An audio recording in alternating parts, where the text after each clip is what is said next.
Oh, hello, hello.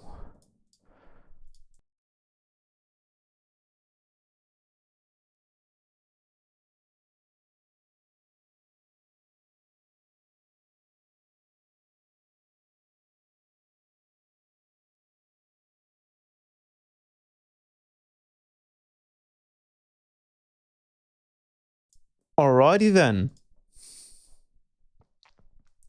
Welcome, welcome everyone. Alrighty. Oops. I still have the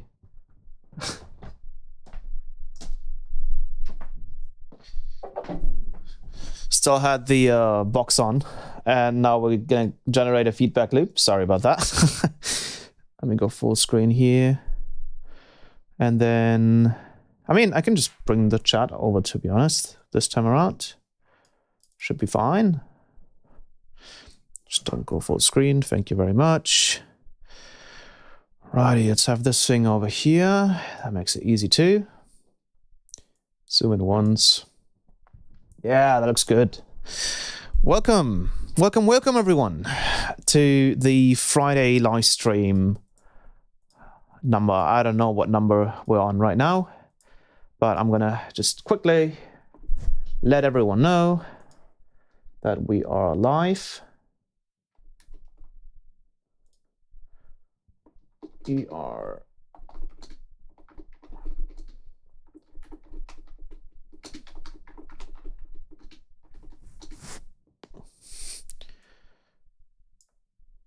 and send. Alrighty. How are you guys doing today? You guys doing good? Welcome Jay Young, or Jay Jung, I guess.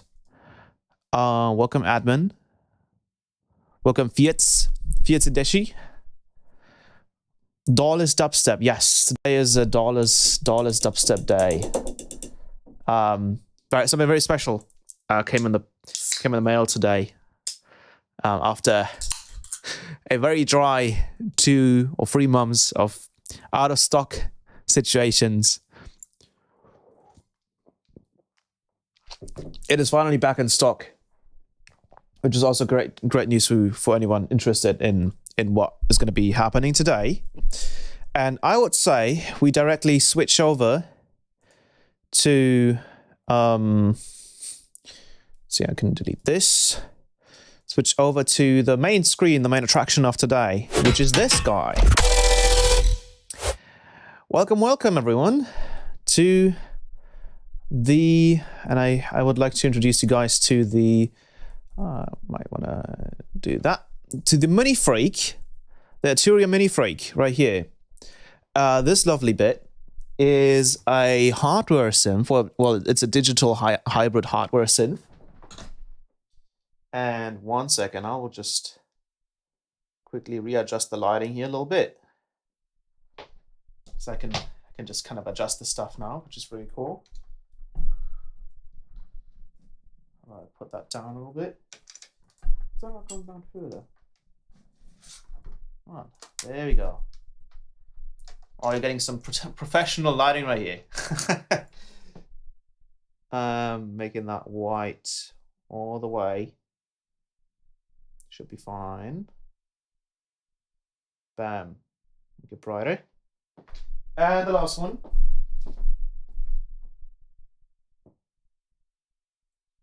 Should be right here. Sweet. Hopefully that looks good. This looks pretty good to me. Let me just adjust the brightness here a little bit. Yeah. So this little guy here, well, this guy is not little, as you can see. This is the Arturia MINIFREAK that came out, I think, in October. And this little guy is insane. So what I want to do first is show you guys a little clip of what I've done earlier with this little synth. So I'll pull up this, let's see, the screen recording here. I'm going to turn on the desktop audio. This is a patch that I've made earlier with the MINIFREAK. And I just want to play this to you guys so you guys can hear this. This is what I was able to do with just the MINIFREAK. There's no post-processing on this, just the MINIFREAK.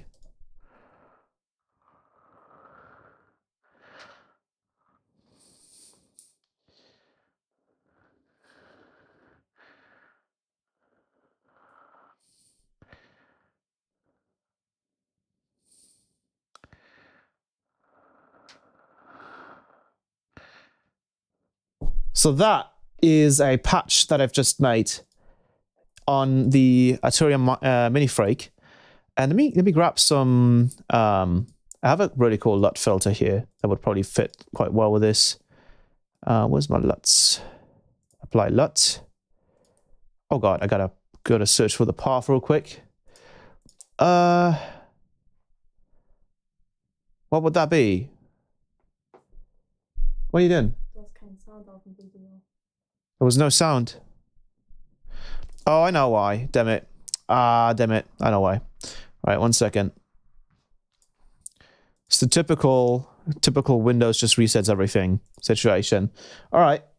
Let's just do that again. So this is what I made in the MINIFREAK. I'll just play this for you guys.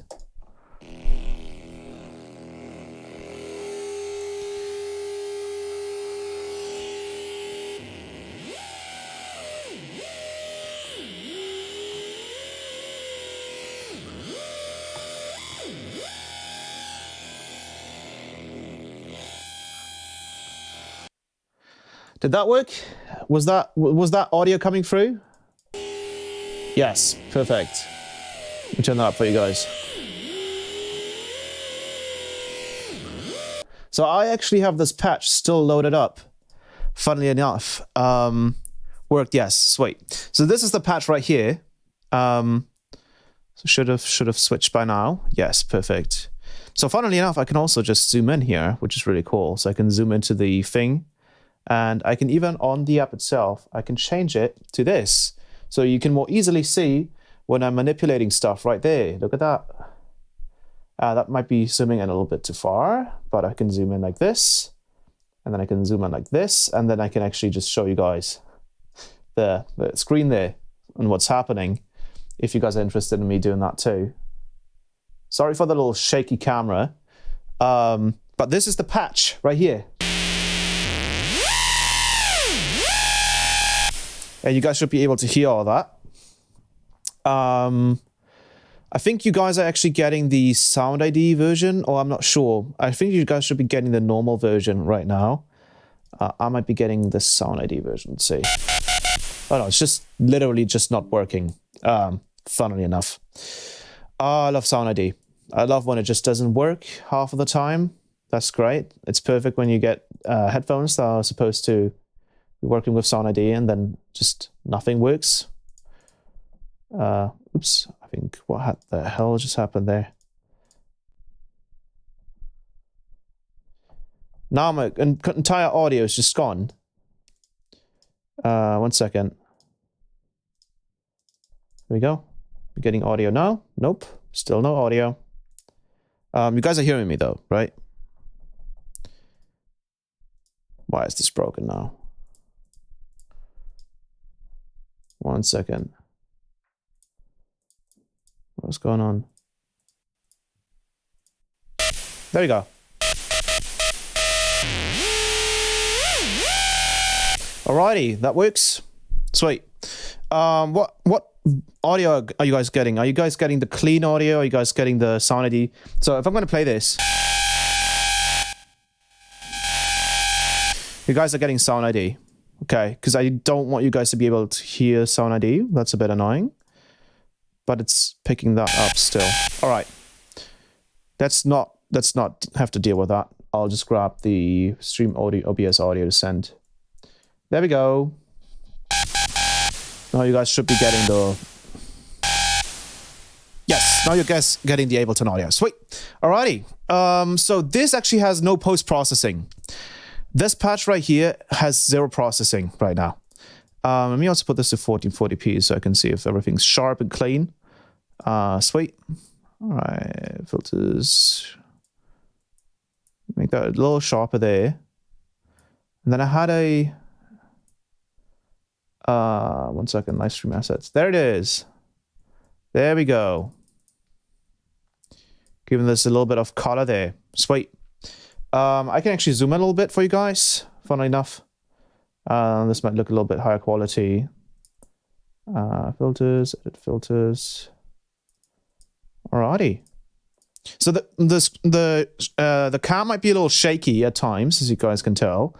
But this is actually zooming in on my phone, funnily enough. That's why you guys are also not seeing my helmet today. I can change the brightness if we need to, but I think everything looks fine here. Let me know if this is looking good to you guys. This should be looking good, right? This should be fine. Bit right. Right. Oh, lens. There we go. Yeah. Sweet. That's the highest quality right there. Alrighty. So what's happening, right, is the main question right now.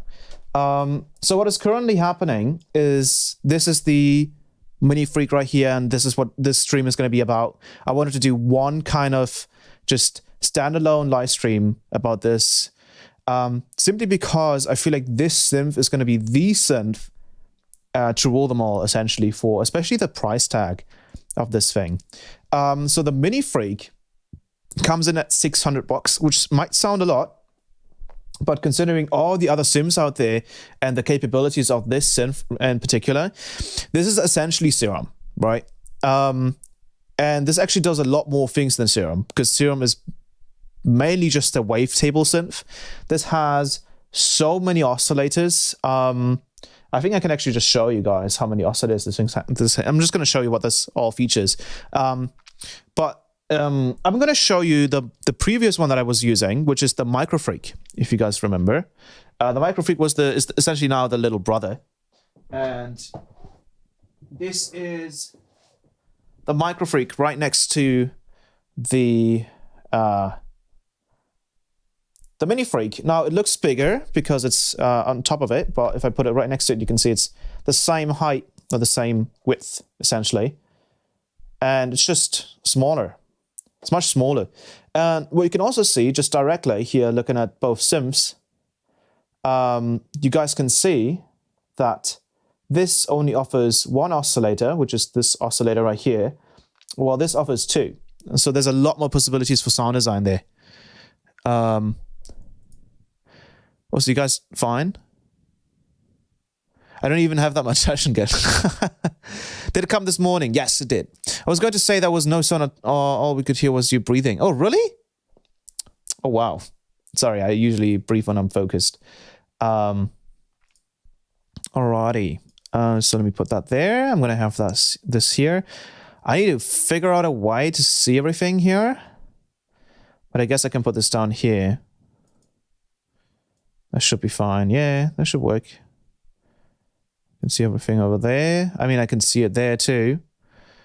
Oh, yep. And then there. Sweet. Okay. So this, yeah, I'm going to just zoom in like that. So this is the MINIFREAK. That is the MINIFREAK. And they're both from Arturia. And I was using the MINIFREAK for quite a bit. And the cool part about this synth right here is that this synth has wavetable oscillators. Now, the MINIFREAK shipped without wavetable oscillators, unfortunately, and I'm really hoping that they're going to start adding some, because that's like the last thing that this is missing, essentially, right? I'm going to put the MINIFREAK away because that's not the style of the show. But what I do want to mention is that if you were previously trying to kind of replicate the whole system of like something like Serum or something like Vital as a hardware synth, like as a hardware piece, it would be quite expensive, because a lot of synthesizers, hardware synthesizers, are really not meant to be used like something like Serum. So the MINIFREAK, I had to use more things than just the MINIFREAK to make the MINIFREAK sound good, because the MINIFREAK doesn't even come with effects. So what I had to use as well was these two zoom pedals right here. So I had to use those two because on each of them has 50 effects, which is kind of nuts.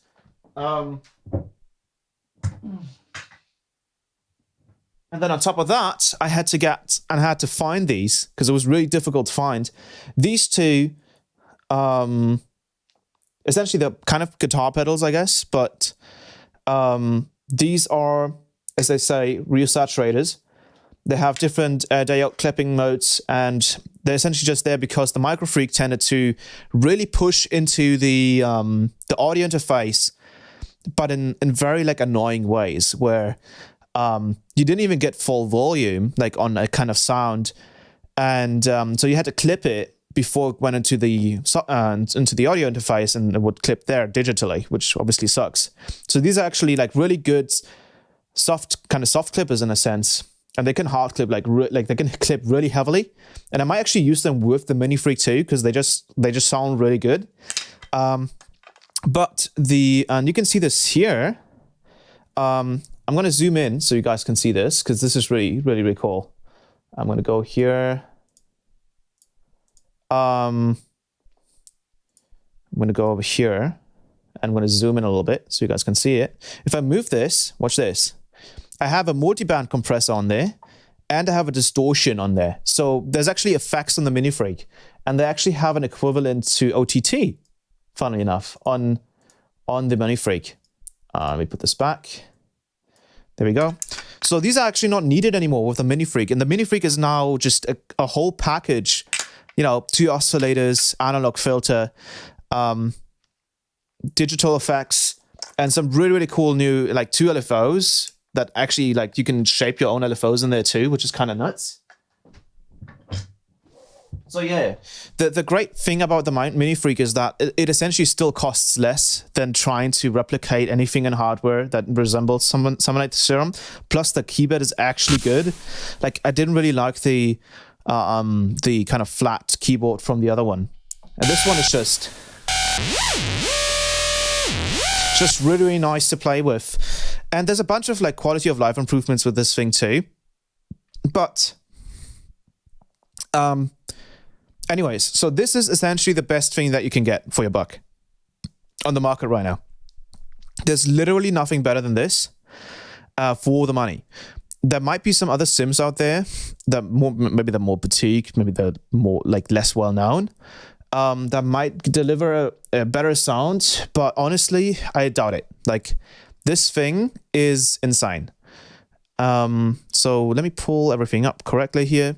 So what I'm going to do is I'm going to show you some of the presets here, and then we're going to explain what the MINIFREAK does and how it works. So currently this is one of the presets that I just made. I didn't even save this, so this is just... And the way this works is I have one oscillator. I'm going to turn off the volume here of this one. And I might do a little trick here with OBS, so it's a little easier to see what's going on. I'm going to put this right here. So I can zoom in on here, so you guys can more easily see that. But what I'm going to do is I'm going to duplicate this, and I should be able to copy and paste this.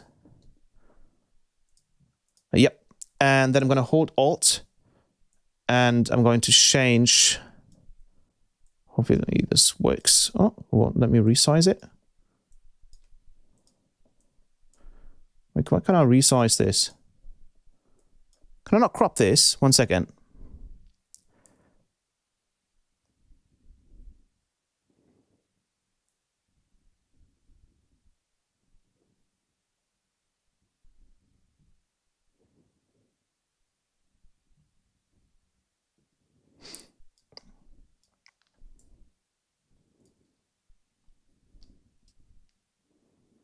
I want to crop this.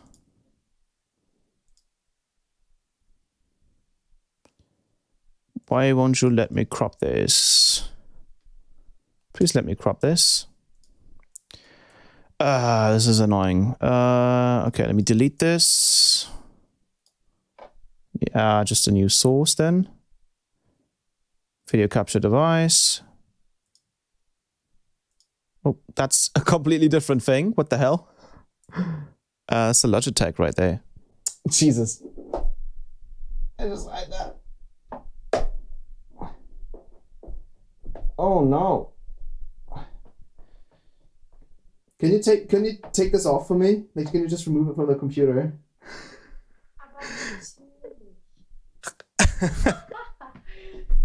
Because it's like at a really weird angle. Yeah. Make sure you take out the right one, because no, that's the mouse. This one. Yes.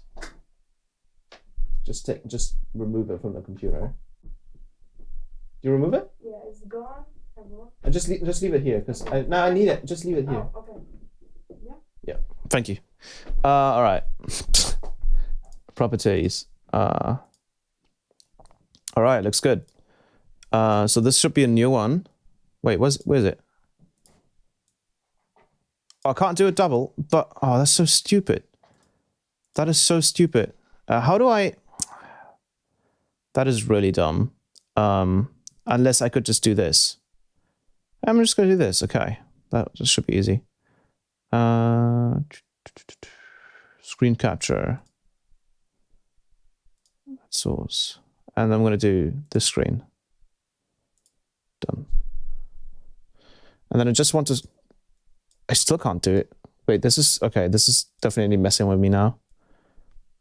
I can do that. I just can't. I can't crop these. Why can I not crop? What is this? I could do this. 1 second.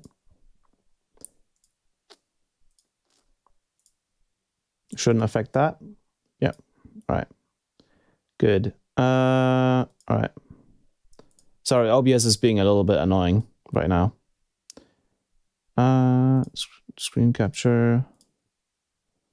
I'm going to do the camera hub. And then I'm going to do... Whoa, it just disappeared. What the hell? Why did it just disappear? Oh, no, it didn't. Okay. Wait. Wait, what? All right. I still can't crop it. Dude, what is the cropping in OBS in like Streamlabs? Why is it so shit?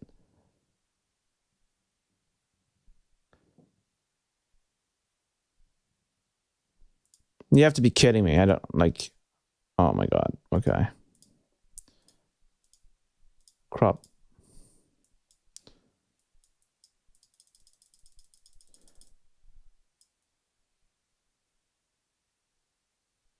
Wait, I could maybe do this. I mean, you're kidding me, right? Like I have to... Nah, you're kidding. This couldn't be it. Nah, this can't be it. This is not the way people do this, right? This... Nah. No, no, no, no, no. No, no, that's stupid. All right. Fine. Do you guys know of any effects that I can use on Streamlabs to like zoom into a certain part? Because this is like really annoying. Hold Alt, drag, and drag to... Yeah, that's what I'm trying to do. It just doesn't work. That's the thing. It just won't do it. Just type in Hold Alt and drag like you would resize it. That's at least how OBS normally does it. Yeah, exactly. Just this just doesn't want to do it.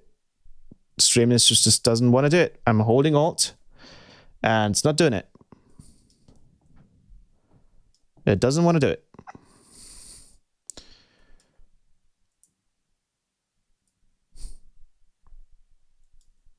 Wait, now it's doing it.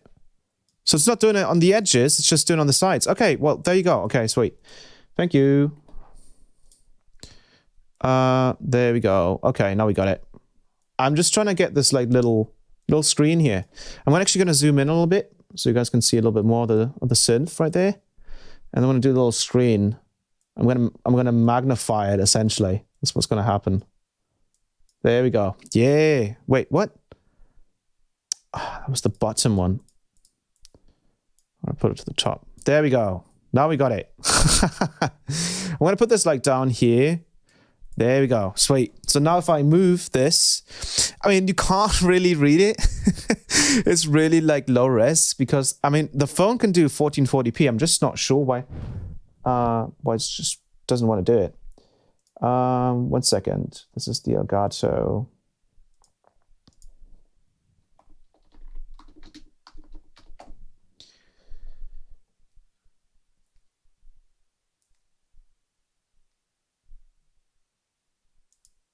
Let me check real quick. Yeah, okay, 1080p is the highest it can do. All right. Guess we're stuck with that then. Sweet. So you can, I guess you can kind of read the stuff there. I'll make it a little smaller so it's easier to read right there. Okay. So this essentially works with 2 oscillators. And if you guys know, I've released the scream filter for Snap Heap. Wait, so I can hide this now. Sweet. I released the screen filter for Snap Heap, and that was essentially just a low pass with distortion and a sine wave. So what I've done here is I have this first oscillator, which is called harm. And that oscillator, I'm going to load this back up again here. Right over there, and then bam, bam, bam. Sweet. And that oscillator right here gives us this sound with, I'm going to turn off the effects here for a second. And this is the sound that we get. So it's just kind of moving, as you guys can hear. So this is the harm oscillator.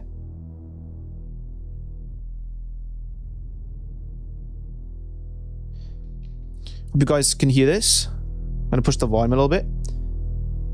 So that's just the first kind of wavetable, or the first oscillator. And okay, I'm gonna make this a little bigger. There you go. Yeah, that kind of works. And then what I'm doing is I'm using the effects here, and I'm distorting it. So the first one is a distortion on germanium clipper. So you get this really fat. I can actually go to. Almost sounds like a rees in this case. And then the second effects here, and as you can always already hear this like weird noise fall off. The second one is an OTT, the multiband compressor. So now we're just kind of compressing the living hell out of it. I was just clipping there a little bit. Turn Ableton up a bit. Is it quiet? Hopefully it's fine now. Is it fine? Is Ableton fine or is Ableton quiet?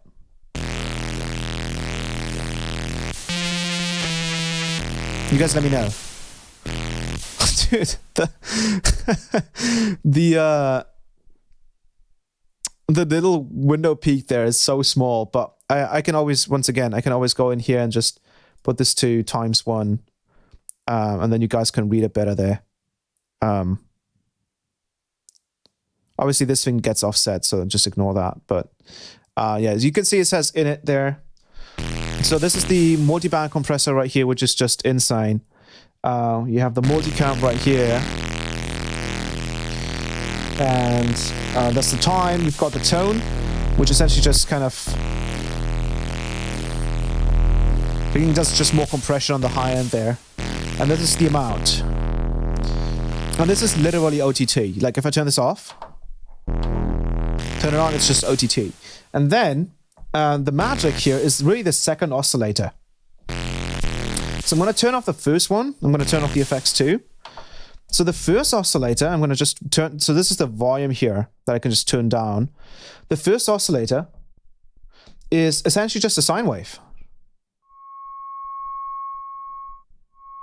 As you can see right here, it's just a sine wave. And I can zoom in a little bit if you guys want me to. Like right there. Yeah, that's easy to read right there. So this is just a sine wave, and then what I can do is I can use, and I'm going to zoom out for that again. I'm going to have to jump around. I mapped the pitch of the sine wave to this macro. And this goes up like 46 semitones right here. So just that clean sine wave being mixed in with the other wavetable. So I'm going to turn that back up. I'm going to turn on the distortion, turn on the multiband compressor, and then I'm going to slowly bring in the sine wave.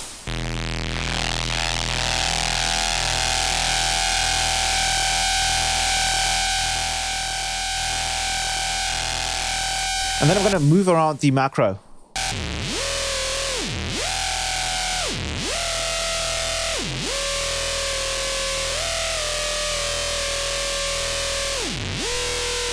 And the reason why this sounds so good is because, first of all, the first oscillator is moving around, so it's creating movement. But also, the sine wave is not a perfect note, so you get intermodulation because of the pitch difference too.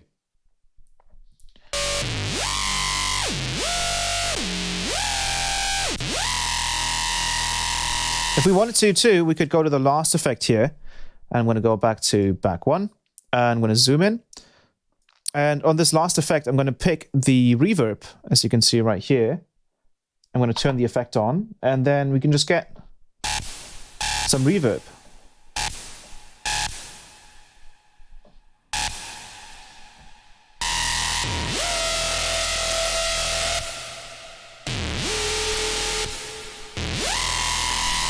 Turn the volume up a little bit of that sine wave.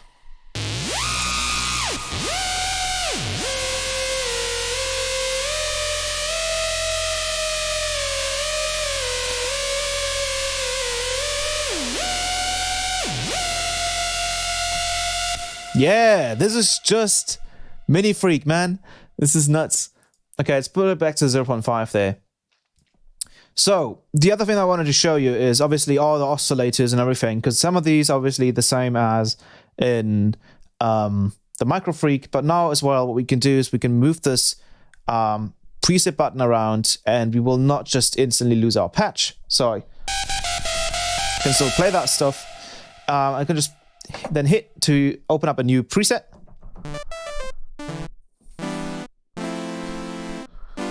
Now these keys are like really small. My hands look really small because of these keys.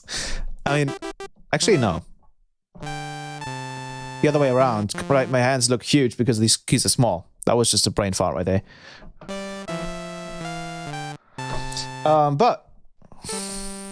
So this is just the basic saw wave that you get here. And do you guys want me to go over like all the different components of the MINIFREAK? Just kind of give you a little bit of a run through. Because I feel like that could be definitely interesting for everyone. What the dog doing?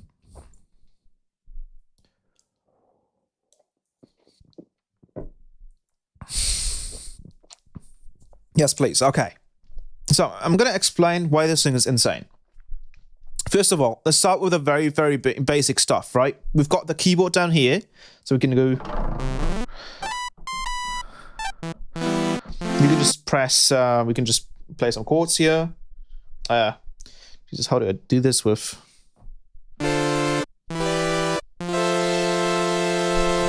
And then, so the MINIFREAK actually didn't have any of this. Hello, Danch. Baba boy. Baba boy.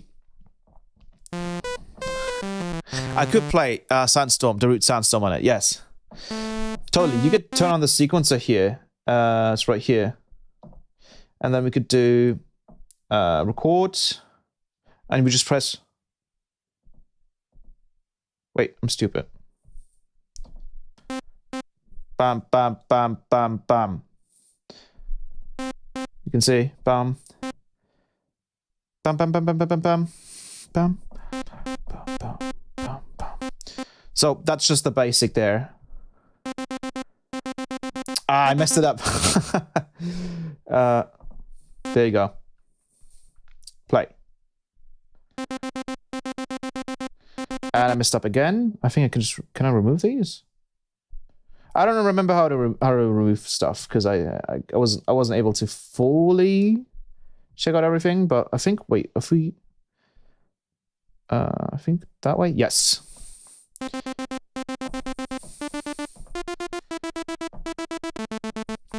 And then it kind of went like that, right? But yeah, so this is the keyboard right here. Very, very easy. This is 3 octaves, so that's a lot of range. And especially on such a small keyboard, it's really good because once again the MINIFREAK had just a flat keyboard. There was no punch behind any sounds. And the other thing, I don't know if you can see this, but I'm gonna actually zoom in here just so you guys can see. I can press the note, and I can press it further, and what that is aftertouch. So what I can do, as an example here, I can take let's say an LFO. So I'm going to zoom back out. Zoom in right over there. I can take an LFO, so LFO1 for example. I can put it here down in the matrix. It's a little difficult to see, but I'll put it down to velocity after touch, and I'm just going to turn that up, like just a little.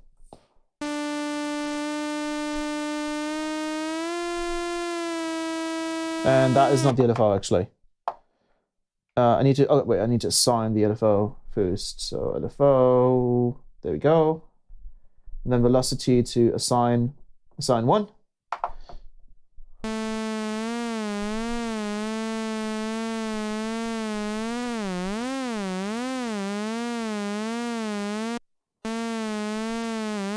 So I'm going to turn this up in speed a little bit. So if I just press it lightly, I keep pressing it.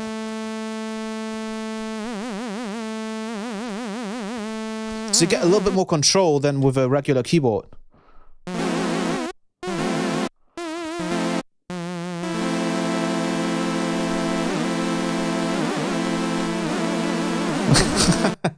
Let me just load up a new preset. But yeah, so you get velocity after touch, was really cool. If you like do a pad sound, you want to like map that to, let's say, a low pass filter or something like that. It's, especially if you have like distortion. It's a really nice extra kind of modulation source. You can also switch these two right down here, and this is the other part of the keyboard. I'm going to just zoom out one time there. This part right here is multiple things. So currently, and this is really cool how they did it, because a lot of this is LED based. I can just show you this if I make this a little darker. You can see that these are blue right here. So these are LED based, which means there can be multiple functions. In this case, if we can switch it to keyboard bend and wheel. So if I press one note, move it up and down like a pitch bend, and then this will be just a mod wheel, which you can assign up here. So there's a wheel right there, which is essentially a macro, right, in most sims. And then, but then you can actually switch it to the macros M1 and M2 mode, and then these both here turn into proper macros. So now you can just use them as if you had like a macro knob in Serum, for example. This is really useful if you want to make like growls and stuff, and then like one would change the pitch, and the other one would change the filters and everything. Sweet. So that's the keyboard, kind of essentially all of that. Really cool stuff. Finally, we don't need an extra MIDI keyboard or anything like that to play our stuff. I can even show you if we go to one of the first presets here, or just any of these, let's say keys.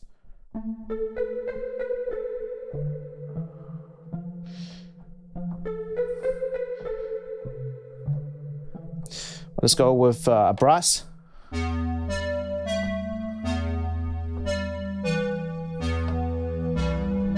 Let's go with someone else. Let's go. Lead as a sequence. I could just imagine just adding distortion to that. That would be so fun. Oh, there's actually reverb right here. Let's put in a reverb first.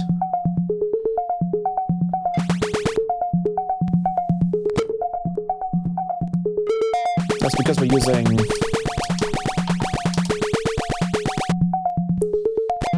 I have to change it first. Okay, there we go. And then the second one, I'm going to make it to...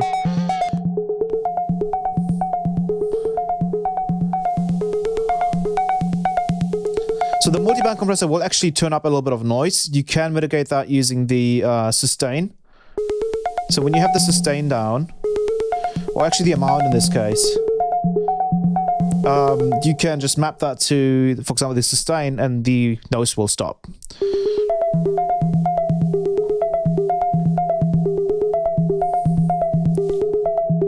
I actually think that this noise right here is actually like artificial. I don't think this is coming from the synth, because the MINIFREAK V, which is the digital counterpart, does the same thing. But now let's just add some distortion in here.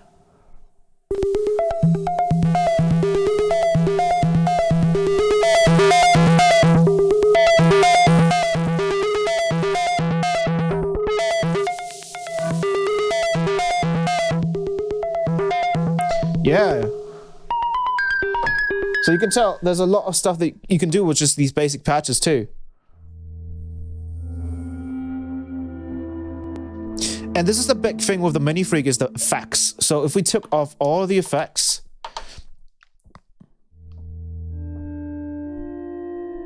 you would still get a nice sound,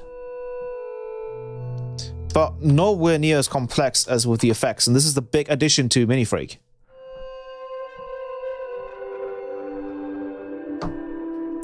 Let's go with some other stuff.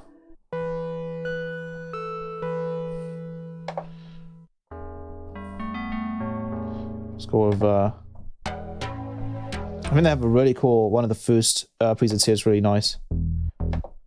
And pale. And then you have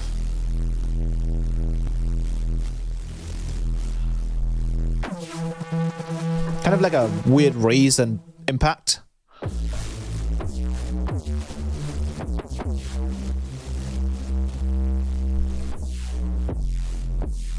That sounds really crunchy.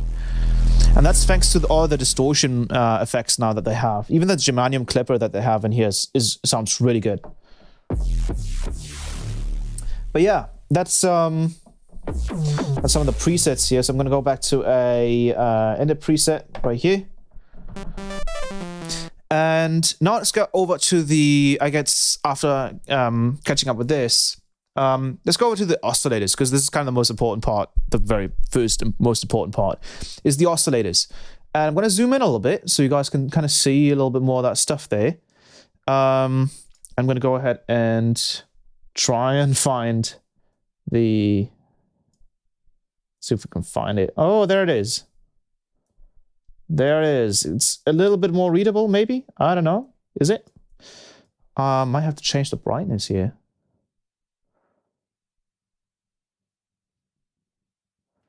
Is that a bit better? That should be a bit better, right? A little bit more contrast, maybe? Like that? Is that good? You can also just put it to 1 times. That just makes it higher quality. Yeah, that's just better.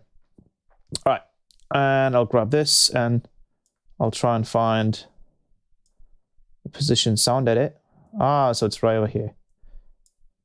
I can only grab it on the sides. I mean, that kind of makes sense. Cropping then. Or it's probably just dumb. There we go. And there we go. All right. Let's make that one big this time. So these are the oscillators. So you have you have 2 oscillators in total. And let me put that up here. And you have, I think, let's see how many different oscillators we have. So we have the basic waves oscillator right here. We have the super wave. We have the harmo. Couple string. So that's 1, 2, 3. Oh wait, 1, 2, 3, 4, 5. Oops. 1, 2, 3, 4, 5, 6, 7, 8, 9, 10, 11, 12, 13, 14. And then audio is kind of like you can route audio into the MINIFREAK, which is really cool because currently we don't have wavetables, so you can actually just use the MicroFreak to generate the wavetables, and then send them into the MINIFREAK. So we have, I guess, 13, and obviously there's probably more coming soon. But then we get a whole new section that MicroFreak didn't have, which is why there's also a second oscillator. After that, we have to go to the second oscillator to access these. After the input here changes, so we have the harmo right here. Then it goes to FM and RM, and what this is. And if I play the sound, what's the volume at? Is there volume? Oh, there's no volume coming through. What did I do? Oh, well, actually, wait. I need to select the basic shapes here first. Still no sound. Did I turn on volume? Well, I'm going to load up a new preset. All right. There we go. Go to the second one. We're going to pick the FM. This will essentially use the first oscillator to FM this oscillator. So here in this case, we can turn up the volume. Go to the first one, turn down the volume, And now we can use the timbre here to frequency modulate it. We can also select the starting waveform. So I'm going to go with triangle. You also get ring mod. And what we could do, for example, is we could go down 2 octaves. And then we can go to our first oscillator. And here, with the type, let's keep it at its basic waves. We can turn up the tuning of this. So this is an additional new knob here, tuning. And we can turn this up to, say, 2 octaves. Go to the second oscillator then, and turn up the timbre. And there we have it. 2012 dubstep bass speed run, any percentage. Yeah, it would be 2012 dubstep if we change this to a sine wave. Like, let's use Harmo in this case. Oh, I think Arturia FM. Whoops. Oops. Let's see what this is. Yeah, now would be. Go.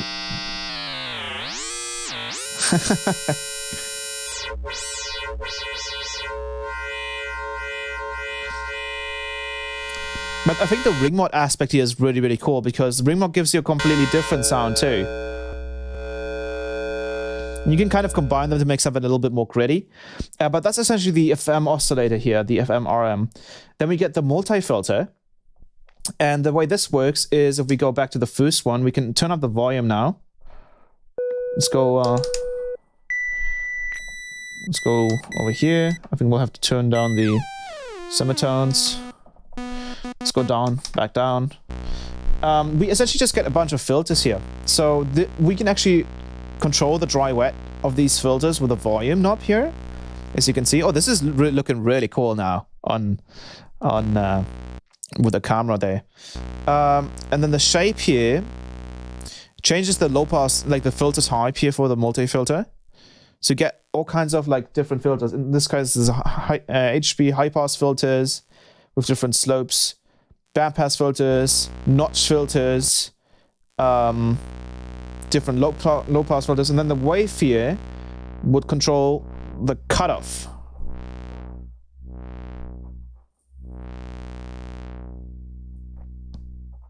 And then you also get resonance. If you were to pick, for example, bandpass filter,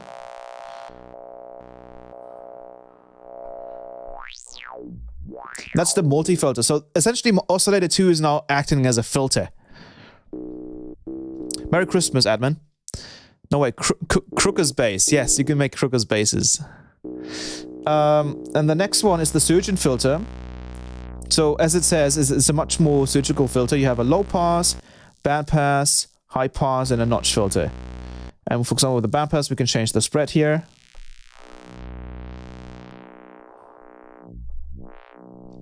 Just another set of filters. Then we have the comp filter, which if we turn on the damping here, turn on the gain, is, as it says, a comp filter.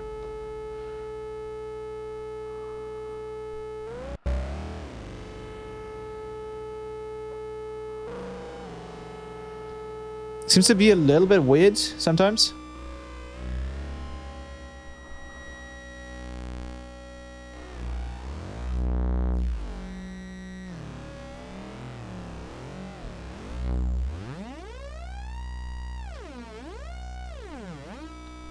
But we can also generate this kind of comp filter behavior with a delay, which I'll show you guys later.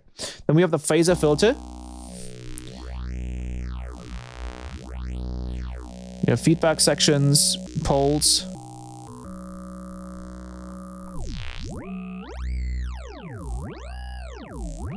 So if you take down the feedback here,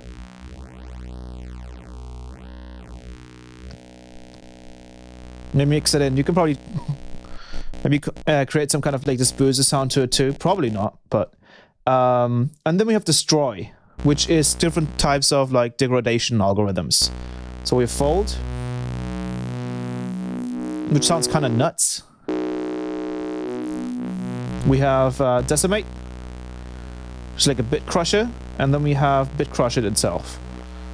So in this case, this would be bit depth, and then this would be the frequency.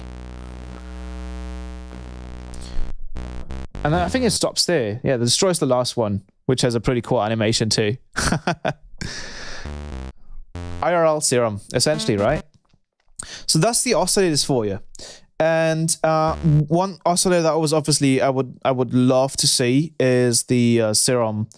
You know, the serum, the wavetable. Just that was in the MINIFREAK too. I think it just makes sense to have it included.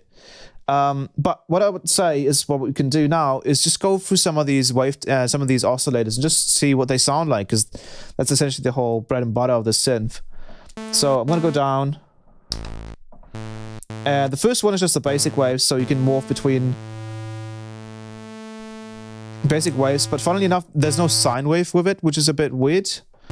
You have a symmetrical, so symmetry, which is a PWM, so pulse width modulation. And then on top of that, you get a sub oscillator, which is just a sine wave, kind of layered beneath. Next one is supersaw. This one's really cool. This just kind of generates a supersaw for you. So you can say I can turn the volume of the supersaw layers there. Starts off with a saw wave. Merry Christmas too. And then we got different waveforms here. Here we get sine too, so we could just take down the volume there. And now we have a sine wave. And then so we have the unison volume there. And then we have the detune. But you can also just do unison in general with MINIFREAK. Then we get the harmor. And this one's really cool. It generates like upper harmonics in a really interesting way. We get sculpting. And honestly, this is kind of a rhythm oscillator. Like, you can generate a lot of FM bases with this. Like, just slap like a low pass or band pass filter on this with an LFO, and you essentially get like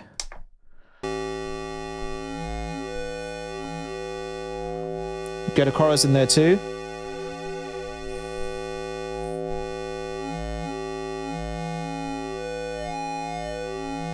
I don't know why that reminds me of like a doorbell for some reason. Next up is the coupler string. So this one's kind of a resonator with which sounds to be like some kind of waveform. It's a really cool sound. You can do a lot of really cool sounds with this. Like if we take down the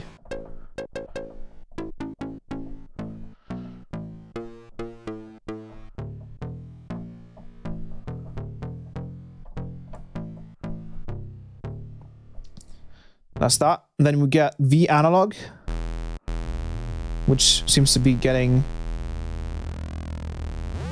Oh, this is cool. So if we take... Whoops. If we take the detune down all the way, we get a really cool sync oscillator.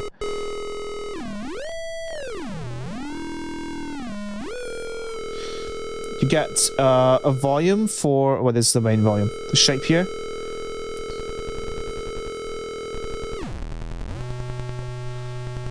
Wave shape.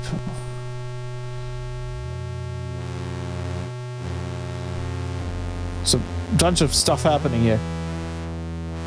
Sounds like there's like a second upper octave wavetable layered.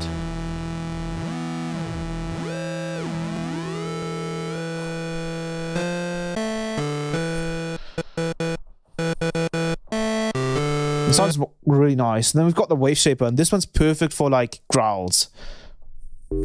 So you can add harmonics here, and then with the amount of wave shaping, and then you get this asymmetrical, which will generate some really nice transients for you. So if we go lower, you can hear generating the transients that it's generating here.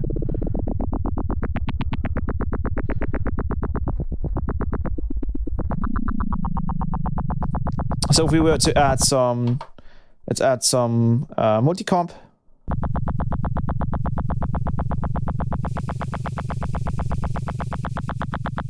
Yeah. some really like potent, kind of grow wavetable, grow oscillator. Then you get the 2-operator FM. So this is essentially FM with 2 sine waves. So you get different ratios, which is kind of just the second oscillator FM pitch. You get the amount of FM, and then you get a feedback, which probably either FMs the first or the second oscillator with itself, which will essentially just give it more harmonics.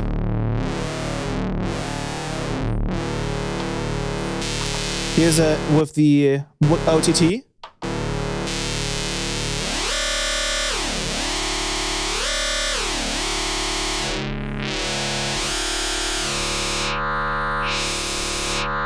The negative FM too, which is something is new.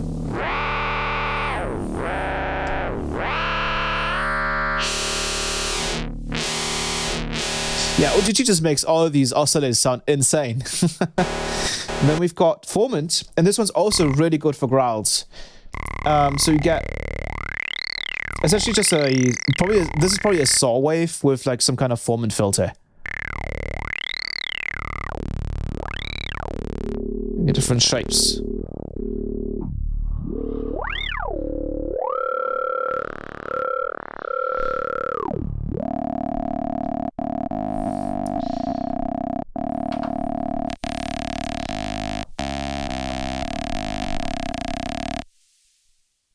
Sweet.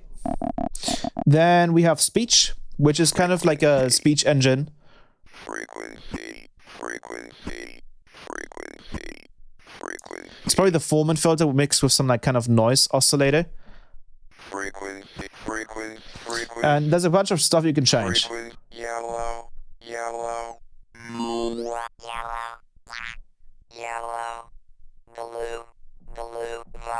violet. Ooh.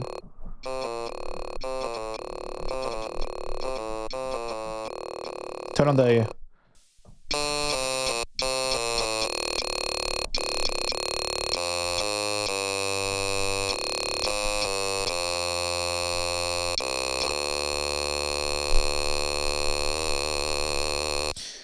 And then we get... let me put the semitones back up. We got modal, and I think this is the one that was really, really cool.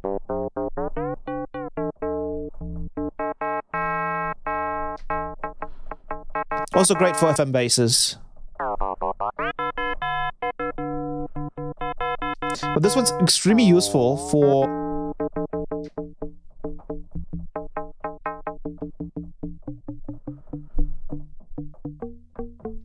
Let me turn this back on.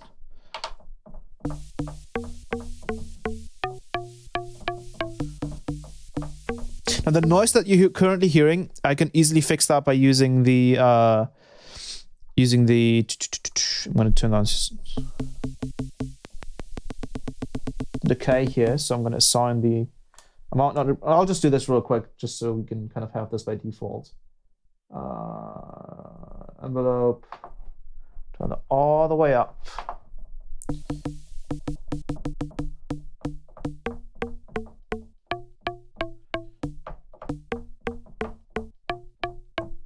C, and then let's turn up the decay and release a little bit. Maybe add some distortion. Let's mix that in.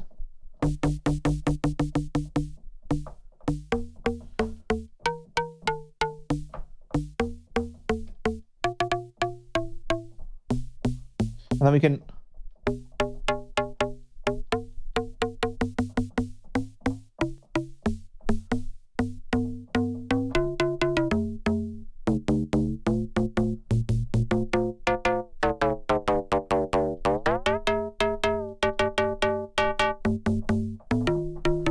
So yeah, that's the modal one.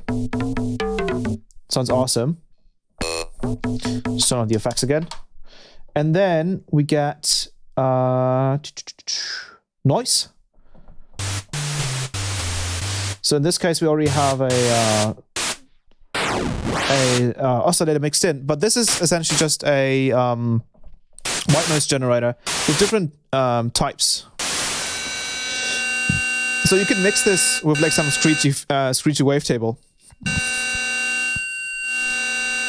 And then the rate here is a bit crusher.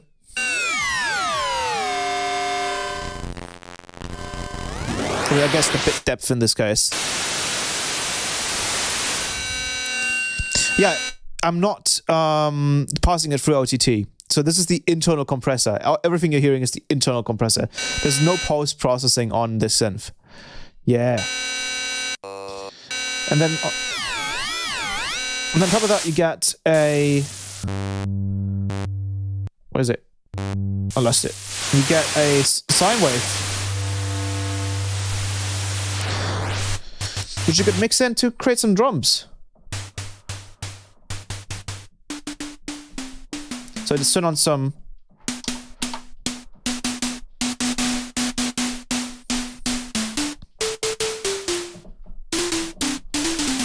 And what you could do too now, what you can also do now, is you could have one oscillator be a sine wave, have the other oscillator be a noise oscillator. And you can make snares, which we can totally try later on if you guys want me to. And then next up, we get the bass from noise engineering. I'm going to turn off the effects here real quick.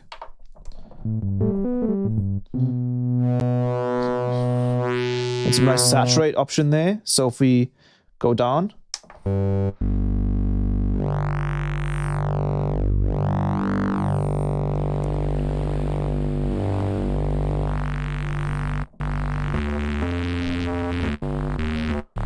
yeah, some really heavy sounds there.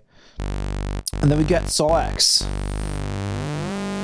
which is once again a saw wave with sync capabilities. You get the shape, which is probably the pulse width modulation. And you get a noise modulator.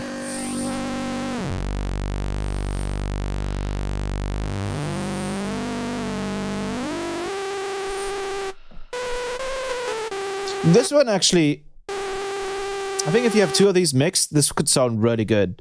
I'm just going to load up a second one.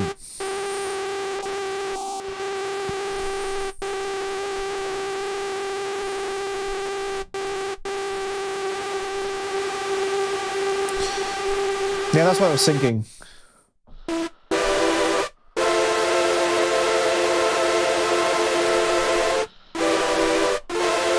So you get these kind of like chaos supersaws from Serum.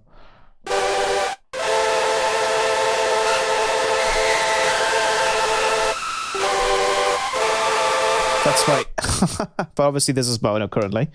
But you can make it stereo. I think if we just turn it on to unison mode.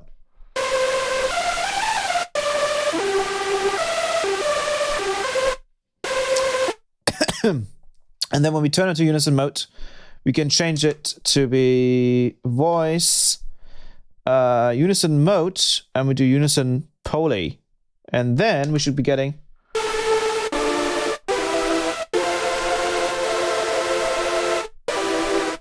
But once again, we're not really getting stereo, so you could either record it twice, or you could add some chorus.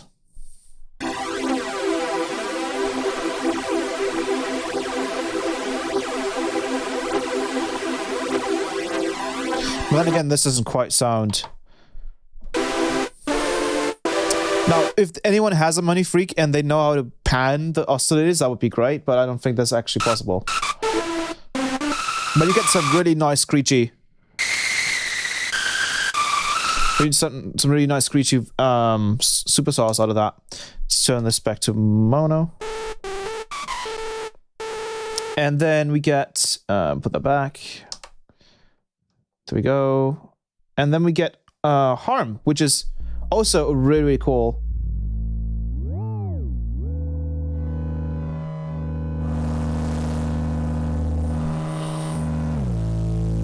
And I think you can make this one, you can use this one to create Reese's.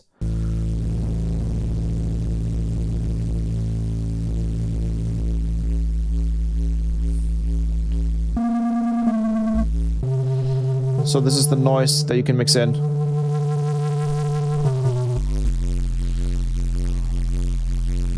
The rectifier will turn it more into a saw wave.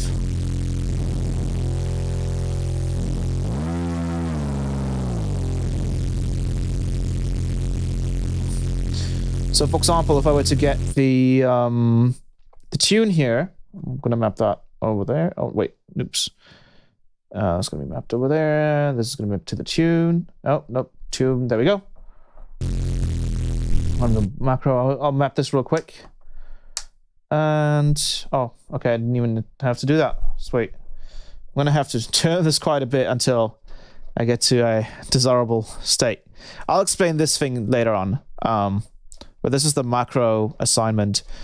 The pitch is a little wonky right now. You have to scroll it a bunch until you can actually go up some higher values here. So now I can actually go up. Let's go up 24. There we go. Thank you very much. So now if we turn on OTT. Okay, that's not OTT.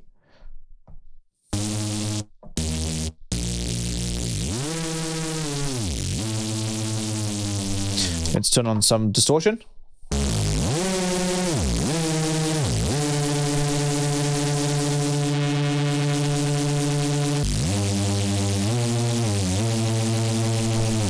Yeah, so that's what harm. No, in this case, what? Yeah, this was harm, right? Harm, yeah. That's what that can do. And then we have audio in. Once again, you have an input to your MINIFREAK, where you can put audio in, which is really cool. Let's go back in here and let's zoom back in here.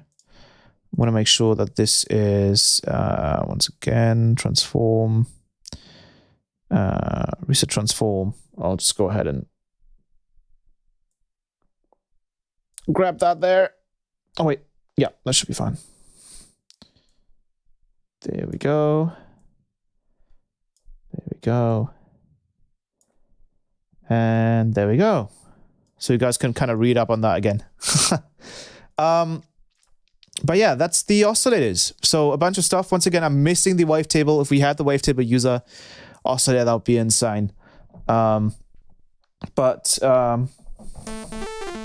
that's the oscillators. Now, let's get over to the next section, which is on the top right here. You can see it if I zoom in a little bit. I wonder if you could even see it if I put it at 1. Barely. Okay, let's put it back there. You can see it up here at the top right. It says the analog filter. And this thing, again, I'll just turn this off here. I'll just kind of put that down there. You can just kind of ignore that. The analog filter up here is what it says it is. It's an analog filter. So this is the one part about MINIFREAK, and that was the same case with the MicroFreak, which is the analog filter is, as it says, it's analog, right? And that's pretty good. It's good that they went, like with most of this synth, they went basically just digital. And then the filter is analog because that's probably never going to change. They don't have to update the analog filter or anything like that. So this is what it sounds like. I'm going to go down 2 octaves. And I know that a lot of people in the kind of hardware scene, they want a really good analog sounding filter. So to me, as a bass music artist, it doesn't quite matter all that much as long as the filter does what it's supposed to. But it does sound really clean. And then on top of that, you get this option here to modulate it with the envelope of the whole synth, if you want to do that. Also, this is really shaky. And then you have 3 different types. So you have the low pass filter right here. You have the band pass filter, which I think is a 12 decibel slope filter, so it's not the strongest one. You get a high pass filter, and obviously you get the resonance.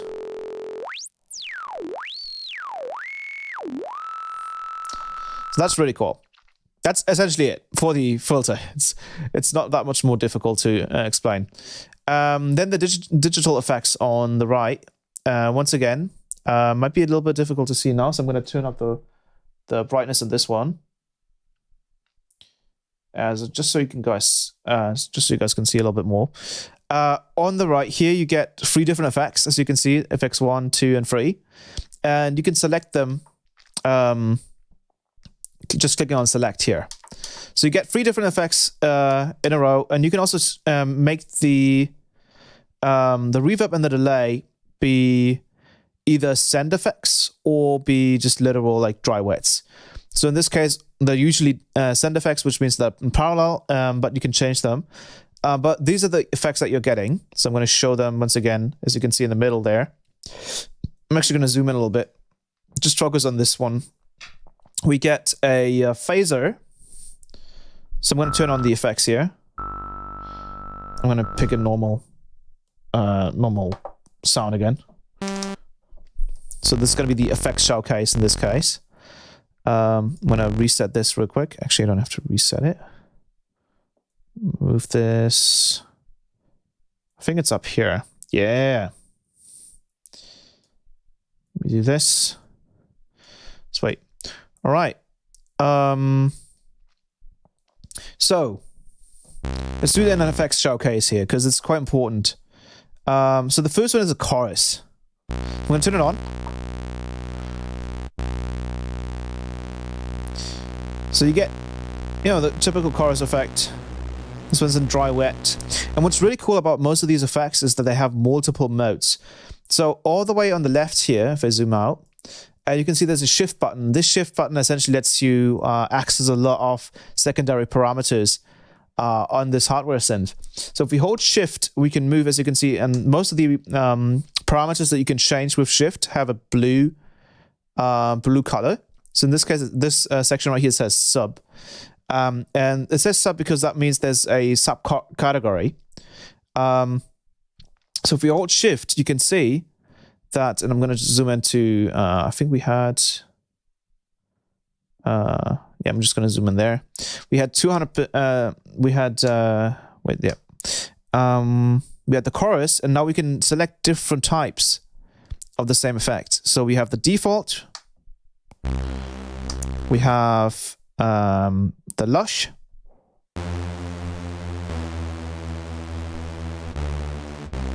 we get the dark one.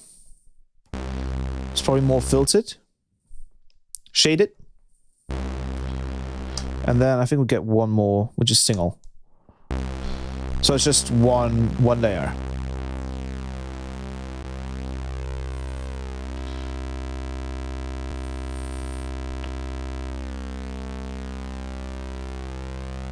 So that's pretty cool. Then next up we have the phaser.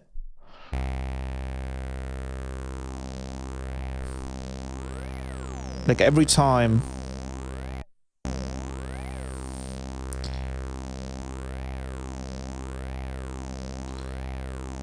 let's just keep on. It like touches slightly. Look at how much it like wobbles around. That's insane. All right, stop wobbling.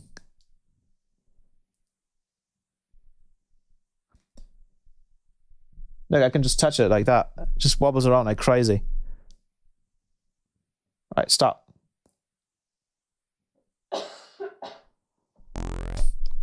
So one thing I would like to see with these phasers and choruses and everything, well, with the chorus it doesn't quite matter, but with a phaser at least, I would like it to be static. And this phaser is not static. So even if we, let's say we change the type. We have default sync. We have space.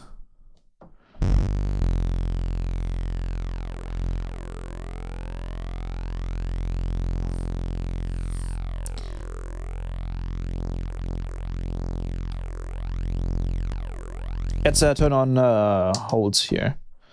We have space sync, sample and hold, which can be pretty cool.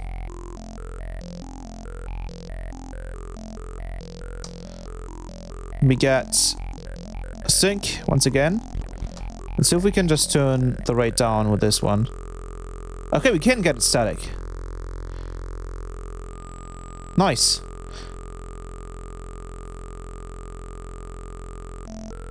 And we can just move it up and down until we get a static sound there. That's cool. So it's kind of usable in that way. So if we move it back to, let's say, default sync. But this one still moves. Right, so it's kind of supposed to be used as a moving effect. We get the flanger.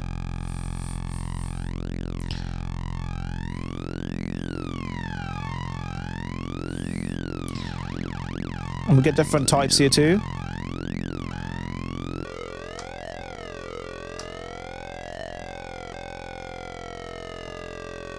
So we get this silly option. And then we get to distortion. And this is like my favorite part about MINIFREAK. So all the distortion types that they chose here are on point. What I'm going to do is I'm going to turn on the arpeggiator. I'm just going to have it play. Halt. And I'm going to change the speed. I'm going to change the gate of this. I'm going to turn the release up a little bit. Alright, and now I'm going to change this to be a sine wave.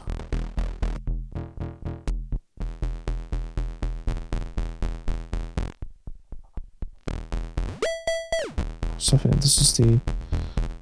Where's the waveform there?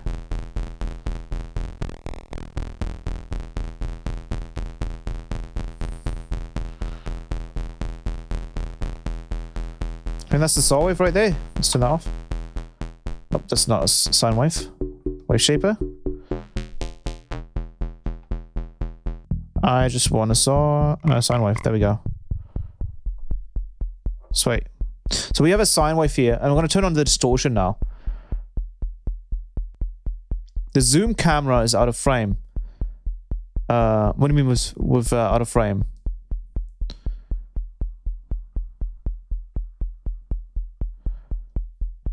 Is it not inside the...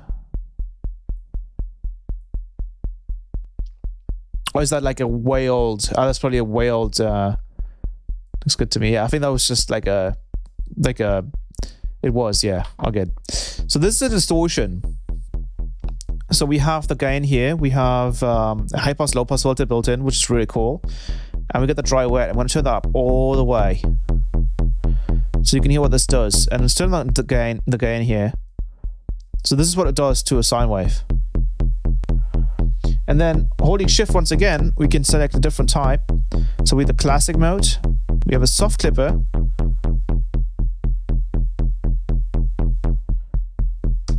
And then we have a germanium. And this one is really heavy. Might be partial like asymmetrical distortion too. Then we have dual fold.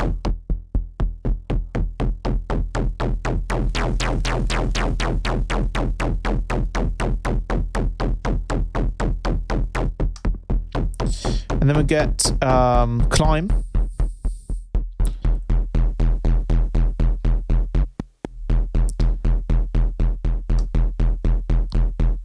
And type. Which sounds really nice. Really fat. And then obviously the high pass, low pass filter can control, be like a quick effect, especially if you use some really heavy distortion. This can do some cool effects. But I think it's post, so it's after the distortion. Yeah, that's the distortion. I'm gonna make that shut up. And now I'm gonna go over to the other couple. So we have, after the distortion, we have Bit Crusher. We have a decimate option. bit depth. And then we have the dry wet. And I'm not sure if they even have different types for this bit crusher. Yeah, it's just one bit crusher. And then we get the free band EQ. So this is essentially just a free band EQ as like the Ableton one. So we get a low band, we get a mid band and a high band. So we can take out the low end there. We can push the mids or take it out. Create a fake OTT at high end. Like we could just do this, for example.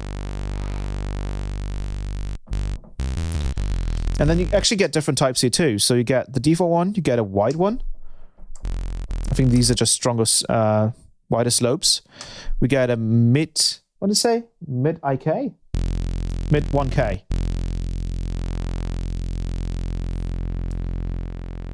So lots of control there with these really simple EQs. Yeah, just those. And then we get the peak EQ. And this is really cool too. So this is just another filter essentially. But this is a very, very surgical EQ. So you can add gain, essentially a peak.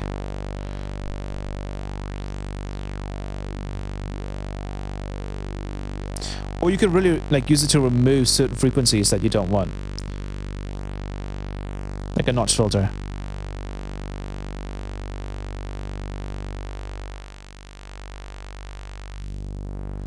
It's really useful for neural-based design. And I think that's also the only type, yeah. And then we get to the big guy, the multi-comp. This guy is ridiculous. So this is the multi-band compressor. You get a time option. So that would probably be the release and attack. You get, this is called tone. So I think this just does more compression on the high end and then pushes it further. And we get the overall amount. And the multi-comp is absolutely insane. This thing, as you can hear as well, it kind of picks up some of the background white noise floor. But it's really good. And there's also different types for it too. So if we, this is the first type that they have, which is called OPP. So as you can see, they know about OTT. Then you get bass control. And I'm guessing that this one is just a different setup for the multiband compressor. And in this case, it's probably just compressing the low end. We get high control. So this is just compressing the top end, which is really nice. And then you get, let's do one more. We get fill up.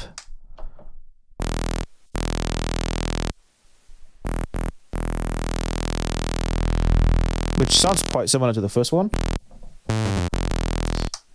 And we seem to be getting tighter too. Oh, we get even, wait, oh no, I accidentally hit the macro there, I think. Oops.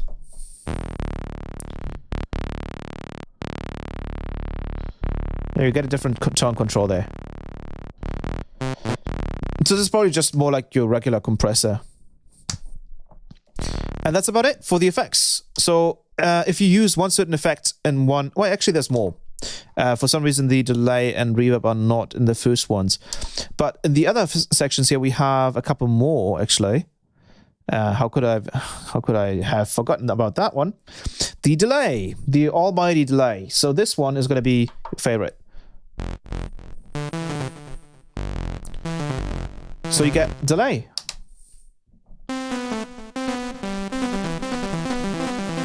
And you get intensity, so the feedback. You get the send level. And then you get the time. In this case, this delay is just milliseconds based.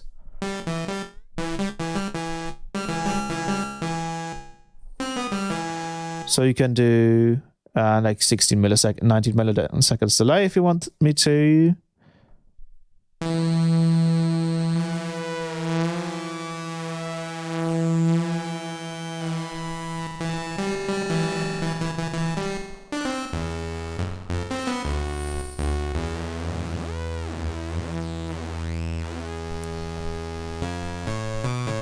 And you can use this as a comp filter. You get a couple more options. So you get delay in just the milliseconds. You get delay in sync. So if we make this slower. Really, really useful. You get delay in stereo mode. You get it in stereo sync as well. Ping pong, which I love. Even has a little bit of a like built-in filter in it, which sounds really cool. And ping pong sync, and then we get mono. And then finally, we get filtered, and this one I love. So this one has dampening on it. On top of that,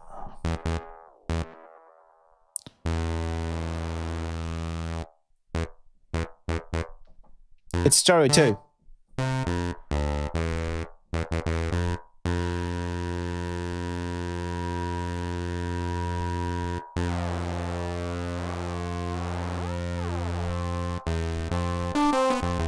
Yes, you can assign any of these parameters. That's the crazy part about it. And we'll do some crazy basses in a second. And next up, we have all these. And then where's the reverb at? I think the reverb might be the last effect then. Yes, in the last section, we get the reverb. I think these are turned on here. So that's the reverb. And they have a bunch of really, really cool algorithms for these. We go higher.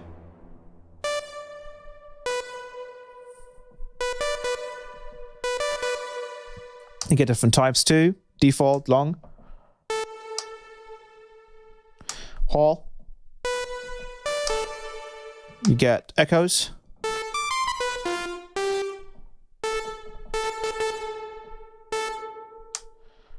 You get room. Sounds really nice. Dark room. And then that's about it. And I think that's all the effects that there are. Yeah. So that's the effects. So we've gone through the keyboard, we've gone through the oscillators, the effects, and the analog filter as well, of course. And now let's talk about, I'm going to zoom out a little bit here. Let's talk about the envelopes. That's going to be the next thing, and the LFOs. So, and that's also going to be the matrix and everything. So let me see if I can zoom in onto the left there a little bit. So you can see in this section here, we have the cycling envelope. And let me see if I can change the brightness around a little bit so it's easier to see. The cycling envelope is essentially, let's go with a normal envelope here first. You have different modes for, and this is all kind of like MIDI based. So you've got mono, which means if we go to mono, if we go with a different, you can only press, actually, wait, we have to change it to mono. If you change it to mono, you can only press one note at a time. Poly will obviously play multiple ones, paraphonic as well. And the unison will play mono again, but with unison voices. 1 second. I'm gonna fix here. There we go. So I'm gonna put it back to paraphonic. Or I think it was on poly, 1 or 2. So this is your very basic attack, decay, sustain, release envelope here, and this is basically on the master. So if we turn up the decay here, and I think we'll have to fix the little thing here. Let me grab this, get this fixed. Let me put this up here. There it is. I'll zoom in over there.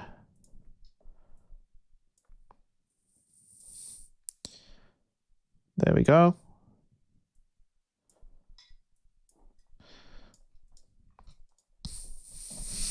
So you can see I can move the attack in this case. And I'm not sure if I can change the shape. No, okay. So that's the attack. This is the decay. This is the sustain.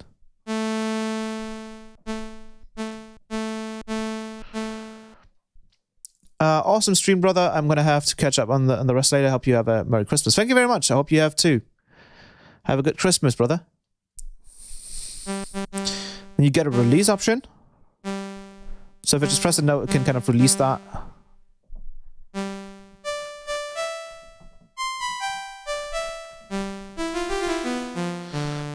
So that's your very basic kind of ADSR. And then you can use the sustain here. So if you have the attack and decay all the way down and release down, you can use the sustain as a volume knob. But you can obviously also just use the volume knob on the oscillator itself, which you couldn't do on the MINIFREAK. So that's really cool. So that's the ADSR, and then on the all the way on the right you have the tempo knob. So you can change the BPM of your patch, and if you click on it, you can also change the time division. So if I, for example, use the arpeggiator, I can change the time division here. And I can change.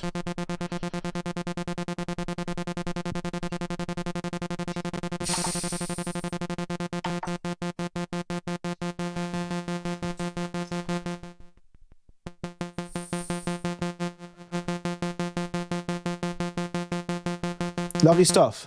Let's go down. Some effects.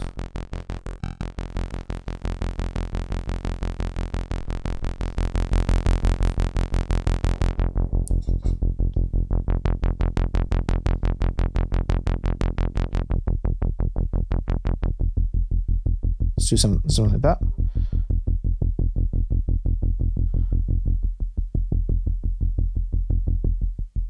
Let's turn on some multiband compression.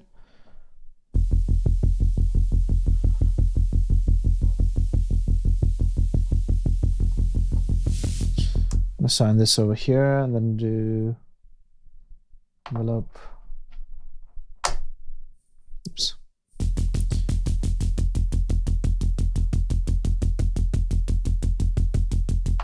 Do a little less there.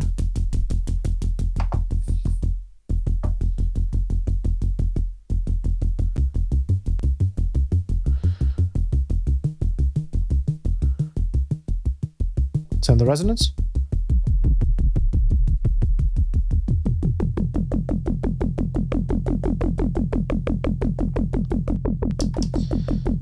Let's go back to our distortion.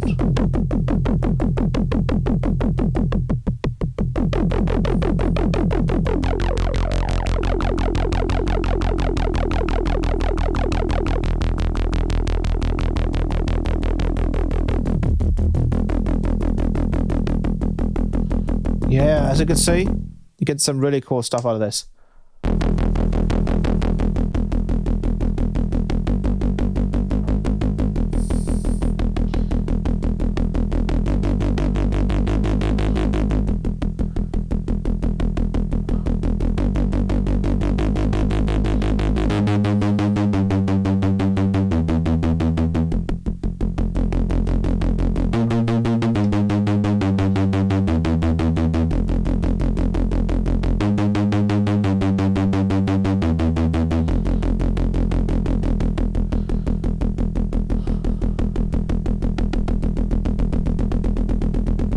Sweet.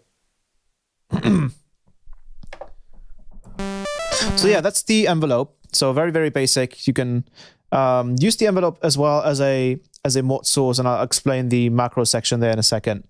Hello, Cavell. And then we get the cycling envelope, and this one's really special. This actually has 3 different modes. It has an envelope mode, it has a run mode, which will basically just free run. It won't re-trigger, it'll just kind of do its thing. And then we have the loop mode, which this needs to stop wobbling around. Stop wobbling around, please. Thank you. The loop mode is really useful because it kind of re-triggers every time you play a new note.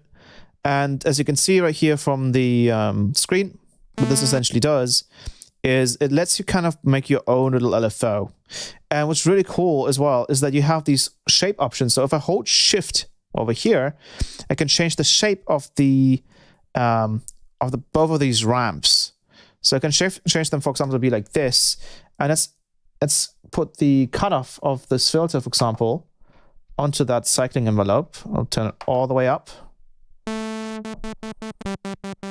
So you can see how control this stuff quite nicely. I'll turn that up a little bit. Turn that up a little bit. Then for some of the macros.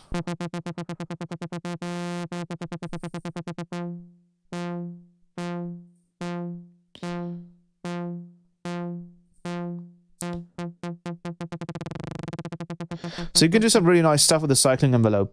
But honestly, what I feel like is more star of the show with the MINIFREAK is the LFOs. And there's a good reason why that is. I'm going to remove the cycling envelope here. And instead, I'm going to add the LFO1 here to the cutoff. So this is the LFO section right here. So you have two LFOs, as you can see right here. I might want to zoom in a little bit on this. Might also want to turn down the light here a little bit. This turned out to be really bright for a while now. I'm going to zoom in a little bit so you guys can see a little bit more. And then I'm going to fix the little screen here.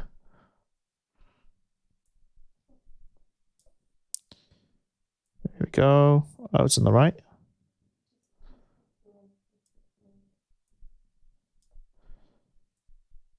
There it is.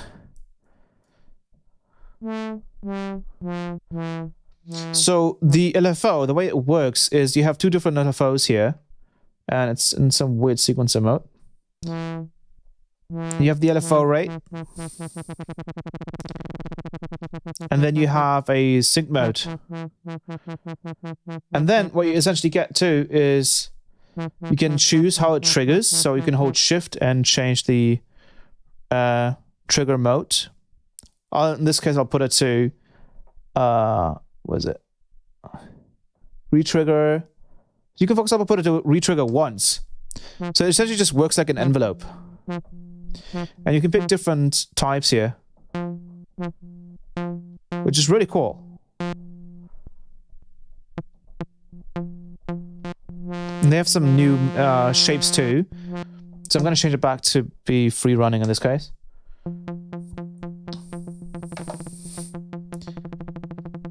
And so that you get, you know, like your typical waveforms. Some randomized LFOs too, smoothed out or sample and hold. But then what gets really special is with the wave shaper. And this guy right here is nuts. So what this one allows you to do is to actually kind of draw your own LFO shape. So once I've loaded this up, once I'm on the LFO wave shaper, I can hold shift and select. I'm going to hold rest there. I'm going to hold shift and then select a different type. So if I'm going to do it this way.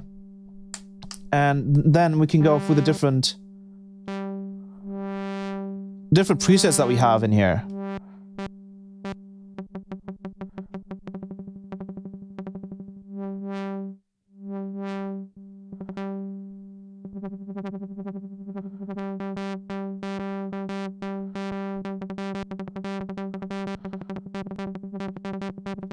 That one's like a literal, like...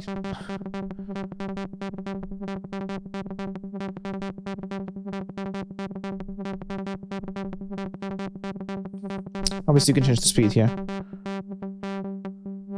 So you can hear we're actually getting really complex LFO shapes here.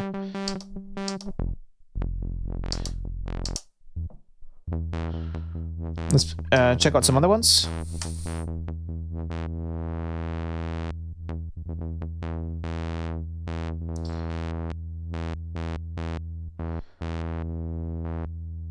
And here, on this case here, we can actually do our own user shapers. So this is kind of nuts. So this is a whole kind of thing in itself on the MINIFREAK. And the way this works, I'm going to show you this, is what we can do now. I'm going to have to, once again, resize this thing. I'll do that all the time. Put it right there. Sweet, sweet, sweet. All right. So what we can do now, off. Once we have this specific shape loaded up, we can go into the edit mode. So as you can see, this this select button here for the second LFO has a blue text called edit. So if we hold shift and click it, we're now in the shaper editor. And as you can see, we get all these really cool lights.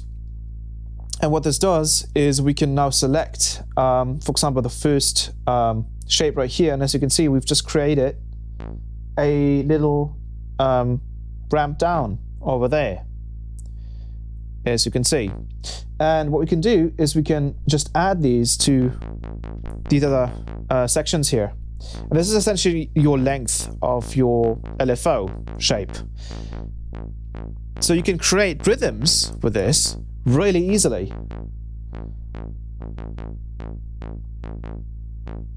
Which is really cool. And over here you can actually change the shape of it. So for example, we can pick a different one. And that's nuts. This is crazy. And then you get, for example, one that actually connects the other ones. So it depends on where you put these. For example, if we put one right here and then we put this one over here. Let's put this one over here. So for example, if we pick a different wavetable,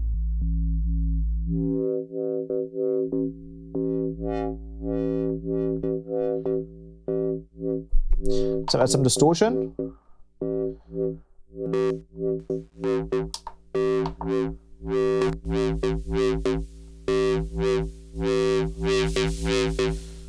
And let's go back to the editor.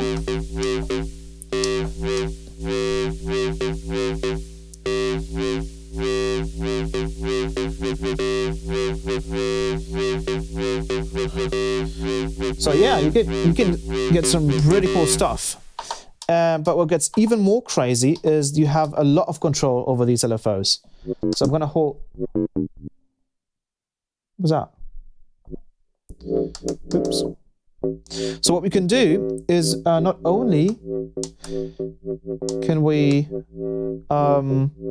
decide what kind of shape we want, we can hit this last step button here, and then when we hold it, we can decide how long the LFO is supposed to be. So we can, for example, say we only want it to be 8.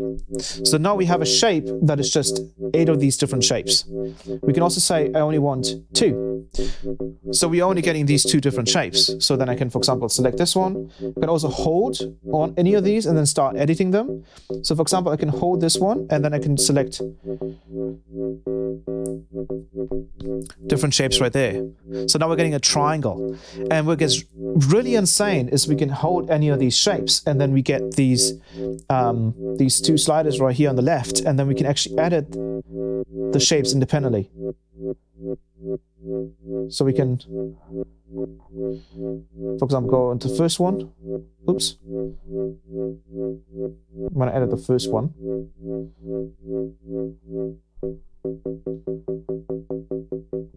I want to do that one.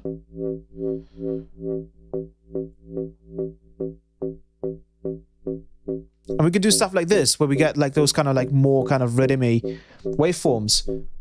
And this is extremely useful because now what we can, for example, do is click on that again. Let's make the LFO for this length. And then we're getting stuff like this. So let's just do that. And then, yeah, now we're getting a kind of like a rhythm kind of stuff here.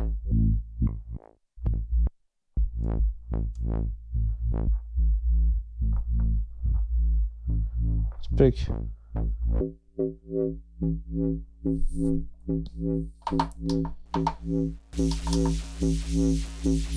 Oh, we have the big crush on here.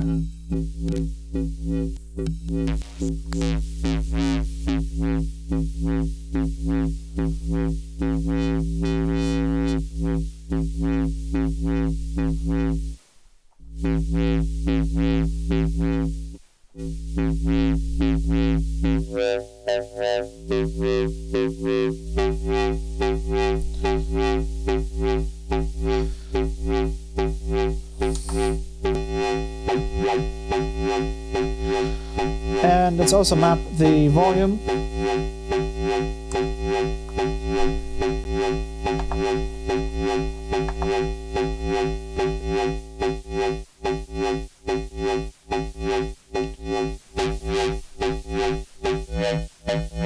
Let's add a delay to this.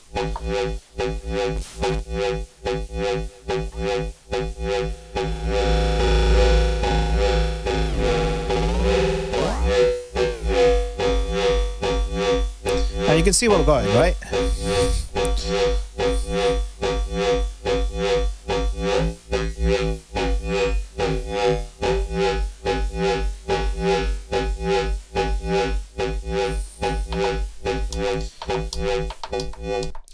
So yeah, there's a lot of possibility with these LFO shapes. They're amazing. Yes, you can also use the comp filter on the second one. Absolutely. But yeah, those are the LFOs. So they're absolutely great. And I think I'm going to be using these more than I'm going to be using the cycling envelope, to be honest.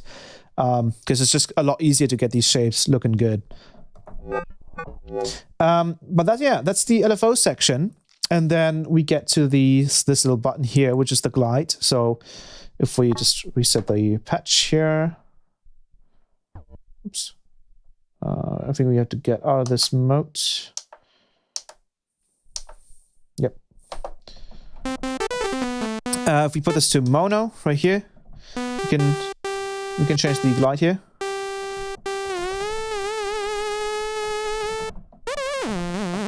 So that's what that does. And then you get this really, really cool button here, and my screen's shaking like crazy, which is called chord. So when we turn this on, I'm going to put it back to paraphonic.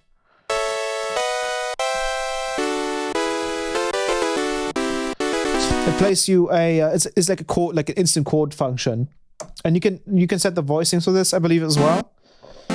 If you hold Shift and hit chord, you can select what scale you want. So in this case, we want maybe a C major, and root should be C. So let me then play it.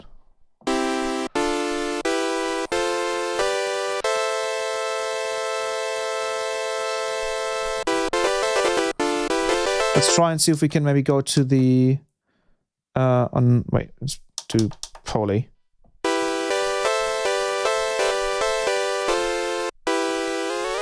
Let's go to the sax.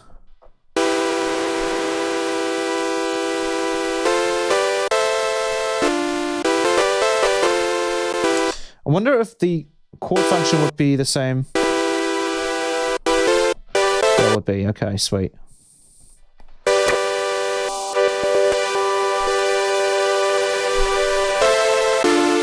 So a little loud right there.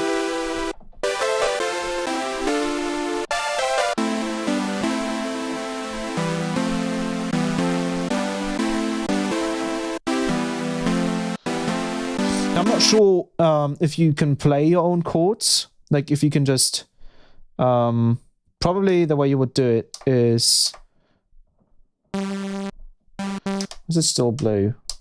Huh?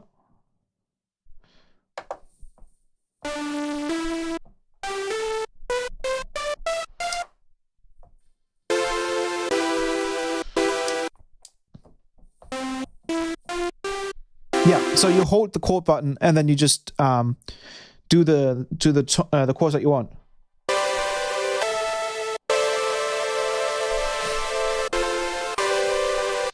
Yeah, this is essentially the hypersaw, right? Because it has a built-in noise.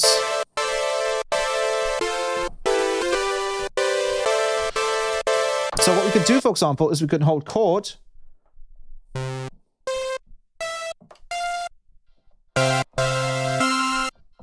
Play it lower.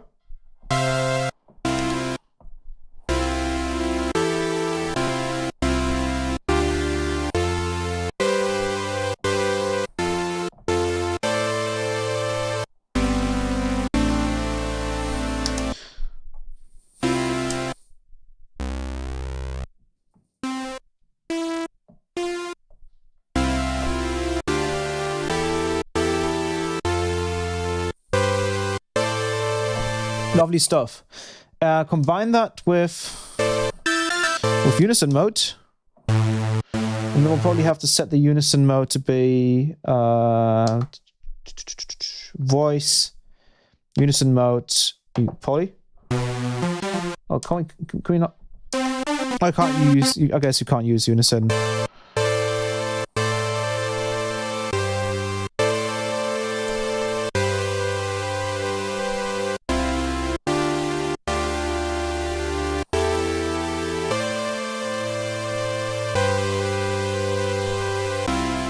Score.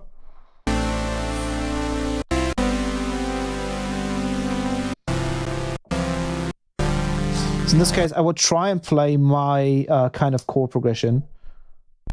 So that would be 1, 2, 3, 4, 5, 6, 7. And then we'll go up one more.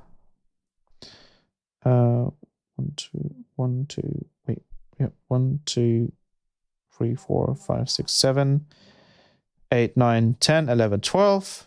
Oh, and then it's just this one. There we go. So now I can just play.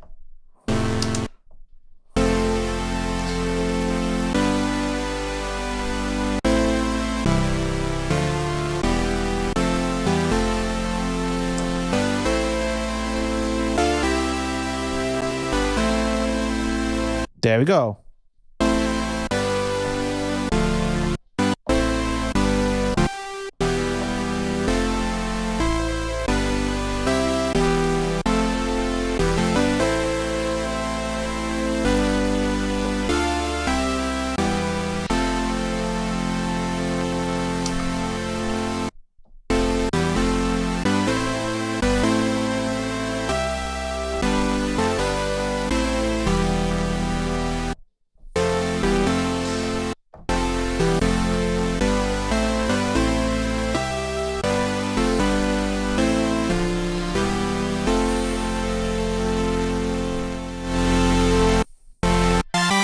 And switch it to, actually we have only one of these saw arcs going on.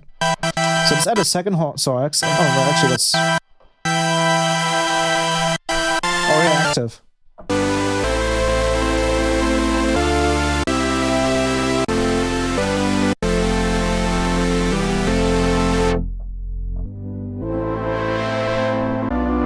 You can probably add some nice LFO shape to this. So I'm gonna hold this button. So for the shaky stuff there, I'm gonna use LFO1 on the cutoff all the way.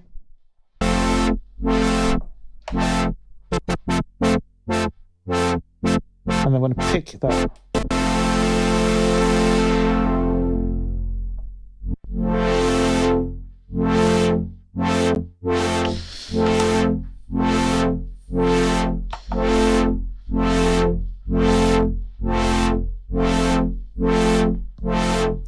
I'm going to go with no filter, but rather I'm going to use the volume of the two. So I'm going to assign that one over there, switch this one, assign that one over there. I'm going to delete that, add this 100%, and add the next one 100%. I'm going to explain how the matrix works in a second here.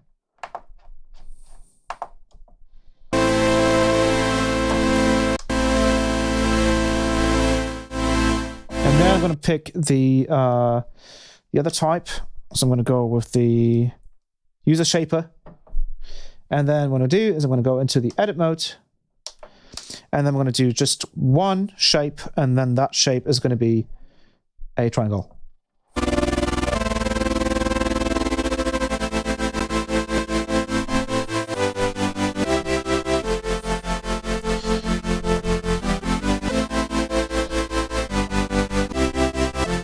And as you can see, it works. Maybe let's add some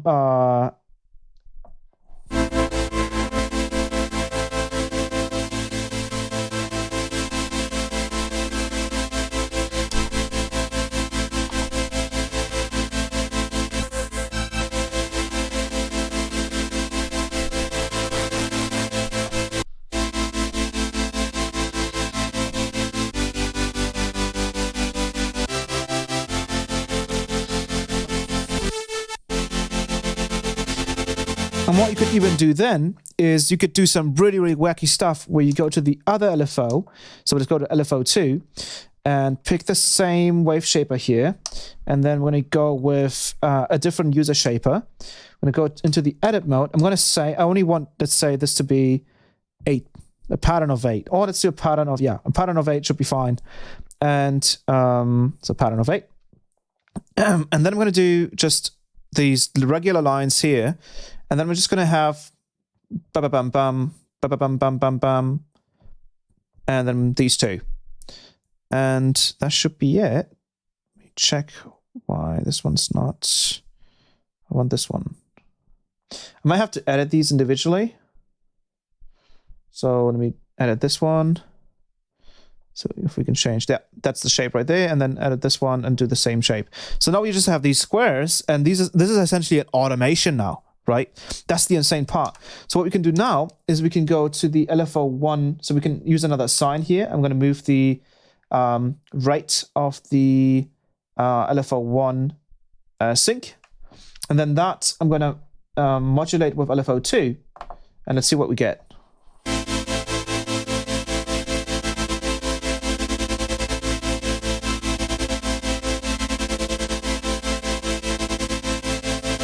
Seems to work. Now let's go back to the other one. Let's make sure it's in the right tempo.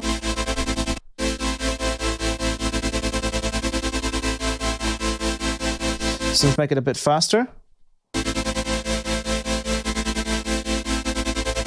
And in this case, I can actually tell that I need to maybe edit the LFO again, because I didn't actually want the first one, I want the second one there.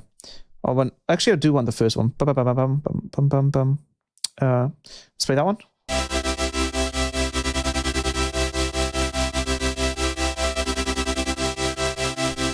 Let's edit that real quick.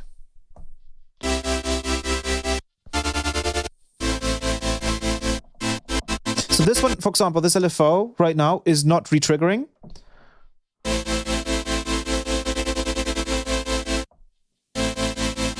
So what we need to do is we need to change the trigger mode. So by holding the shift button and moving the trigger here, and this is currently on free. So we're going to put this to poly keyboard. So now if we go back into the edit, we can then turn the first one back on, hold it, edit it to be just that, and now we got it.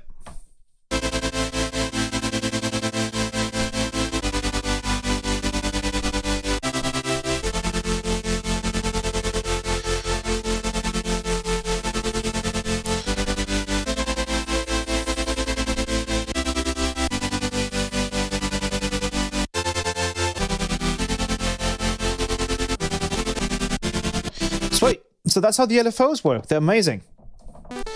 And now we get to the last big section, which is the matrix. Now, the way the matrix works is you have, and this might be a little bit difficult to see. So the question is, what am I going to do about that? I'm going to zoom in for you guys and see if we can maybe see all of this stuff. So the matrix is actually really easy to explain. Essentially what we have here, and I think, I'll have to zoom out a little bit. So essentially what we have here, hopefully this is kind of readable there. On the top end, we have things that we can modulate. So for example, the first thing would be the pitch, and it says pitch 1 and 2. So what I can do on a fresh patch, for example, I can modulate pitch 1 and 2. And then the bottom ones are the different modulators that you have available. So the first one says cycle envelope. Let me put this right here. The second one says envelope. The third one says LFO. Fourth one says LFO2. Then comes velocity / aftertouch. Then we have wheel. And then we have keyboard.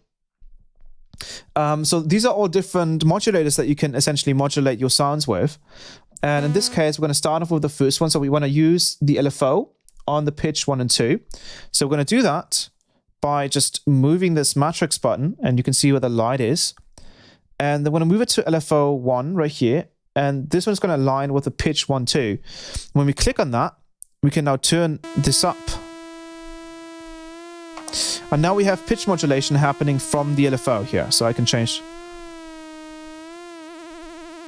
And we can just click on this again and then reduce the amount. We can also go negative. And if we hold it, we delete the modulation. This is how the modulator, or how the modulation matrix in MINIFREAK works. And it's quite honestly one of the best ones I've seen. It's so easy once you understand how it works. So essentially all the left side is just the modulators and all the top is the stuff that you can modulate. Now you get a couple of basic stuff to begin with. You get pitch 1 and 2. You get wave 1. So this is this knob right here. You get timbre 1, which is this one right here. And then you get cutoff, which is the filter cutoff. But the crazy part about MINIFREAK and MicroFreak too is that you get these assignable mod sources, or not mod sources, but mod destination, modulation destination. So this has assign 1, assign 2, and assign 3. And what's absolutely insane, and I have to reiterate, is the fact that with the MINIFREAK, you now get pages of assignable modulators. Destinations. So before that, with the MicroFreak, you only had a selection of 3. So you could only assign 3 different things. And this is, by the way, anything on here. So for example, this oscillator pitch changer, we could hit assign, we can hold assign, and then we can move any of the knobs, right? So it could be something from the envelope, cycling envelope, from the LFO, whatever we want it to be. We just move the knob. And as you can see right there, it now says, I think it might be difficult to read. I'm going to turn that down a little bit. Maybe more contrast. It says page 1, assign 1, pitch 1, move destination. I'm going to turn that down, back up a little bit. So if I move this pitch right here, if I move that, and then let go of it, now that's assigned to assign 1. And now all of this bottom row, I can assign, I can basically modulate this tuner here with any of these modulators. So now if I go to, with this thing right here, if I go to LFO1 and assign, we essentially get the same pitch modulation.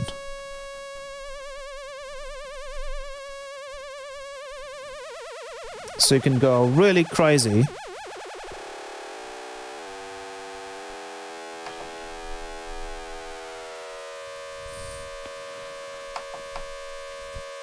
And this is incredibly useful because you can, for example, do some FM and then you can modulate the FM amount. Or in this case as well with the ODT, what I've done a lot is I've automated the amount with the normal envelope of the whole synth, so that we can get rid of all the weird noise and stuff that comes up.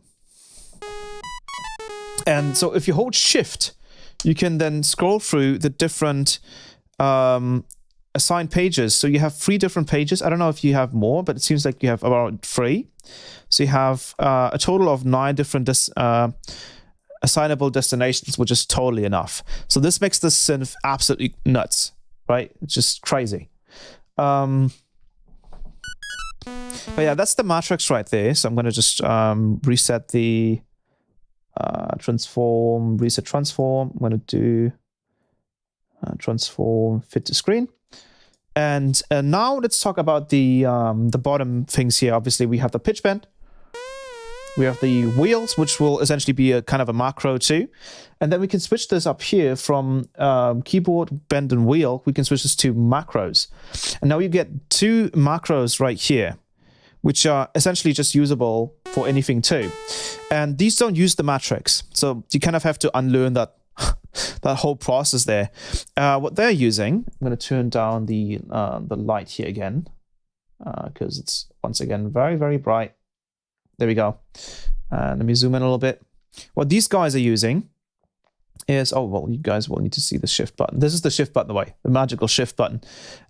What these do is the way you can modulate anything with these is you hold the shift button and then click on this macros M1 and M2 right here. You click on that.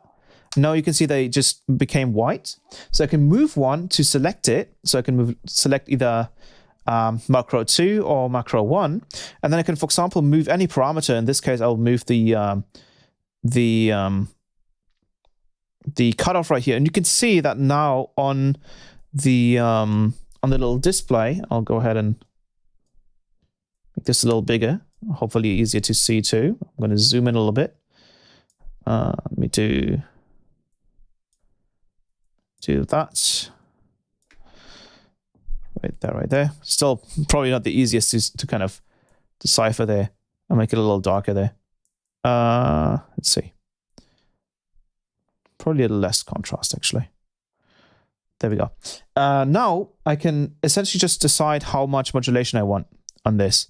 So I can go negative, or I can also go positive. It's really difficult to see in this case.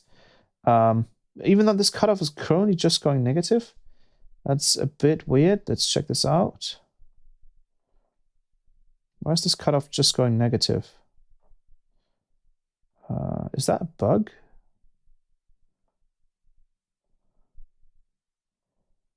Oh, it might not be, because that might just be the way the cutoff works in this case. So if we hit the macros button here again and then just play sound, turn the cutoff all the way down, we can move the macro. Yeah, that's what I'm saying.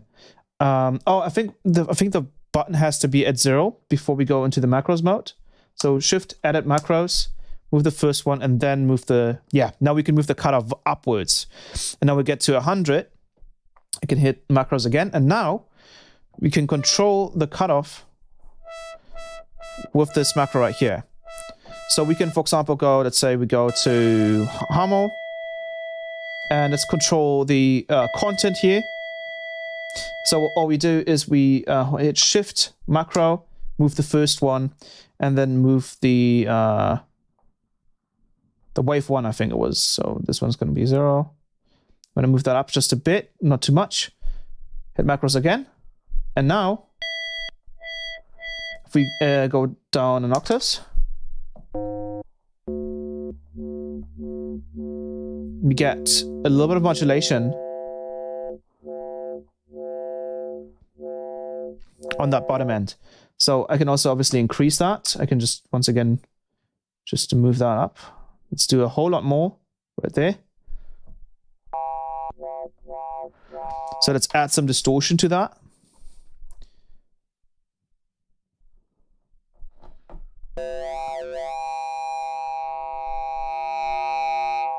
For the second one, and I'm going to turn on the multi-bound, so amount 2. You can tell now that every time I'm pressing the OGT compressor in this case, will add some kind of noise to the background. So what we can do is we can also hit the shift macro button here. Once again, move the first macro, and then we can just use the amount of the multiband compressor and turn that to 100%. Hit the macros again and turn the amount down all the way. And now the macro will also turn up the OTT amount. Let's go lower. Ooh, listen to that sound right there.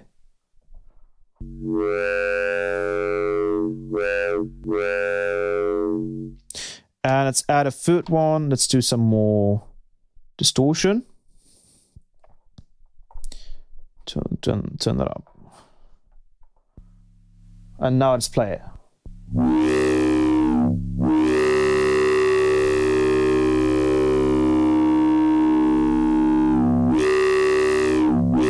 So now we can obviously adjust the wave content here. That is a fat sound. Let's do some other wavetable, some other oscillator. So we get some crazy stuff out of this. Just by cycling through these different... yeah, ridiculous stuff. Let's go with a modal. Let's go with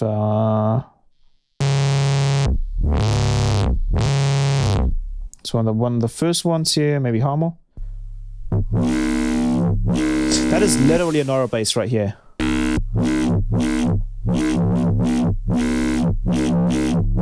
Now, I also wonder if we can actually add the macro to an assignable slot here.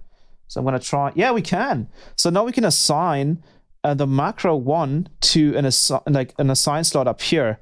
And what we can do now, and this is kind of ridiculous, we can go, for example, to LFO1 and just essentially modulate the macro one with the LFO1. So we're doing some like modulation on top of modulation. We put that to 100. Now obviously we select a nicer waveform here. So it's shift and select a different wave type. Let's do this really cool sounding wobbly one.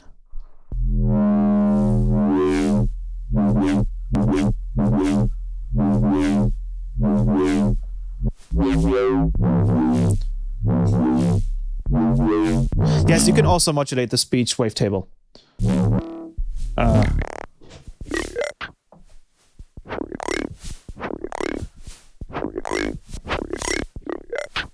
But in this case, obviously, we're moving between different types, so...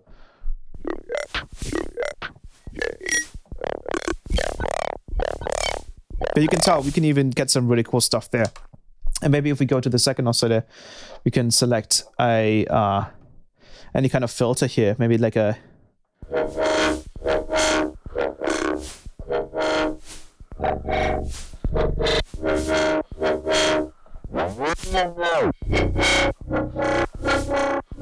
to the first one.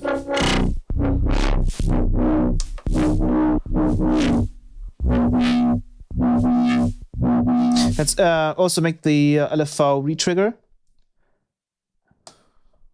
You can obviously select a different waveform here once again. Let's do just a unipolar cosine.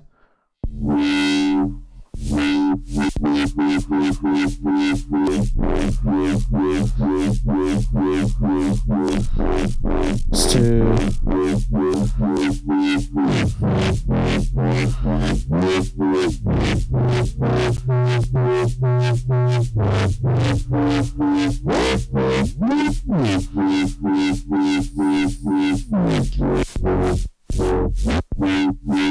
Yeah, you got a lot of cool stuff.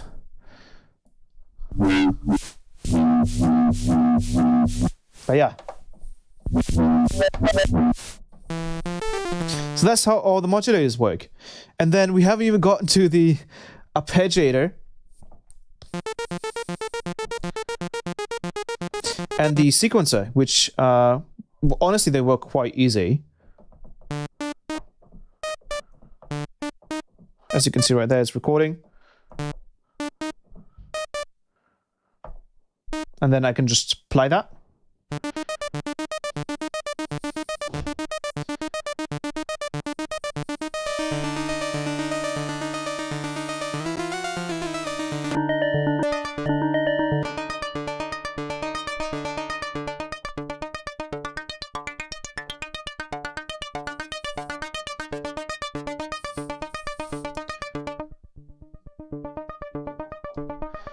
I can turn on some effects.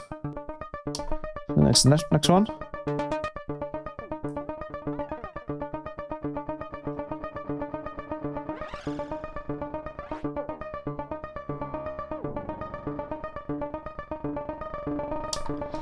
See some OTT.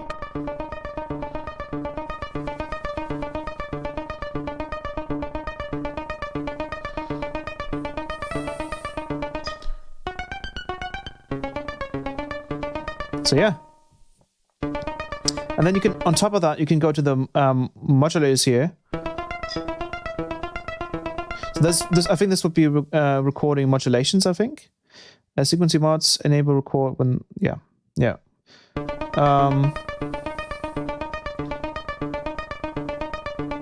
And I think if you used a sequence or an arpeggiator,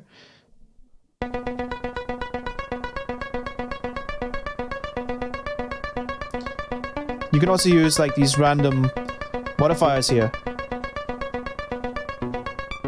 I'm not sure if they actually work in the sequencer. Let's see if we can somehow enable these. I haven't tried these yet, so... but I think... Obviously you can also change the oh wait, yeah, we can just record it, I think here.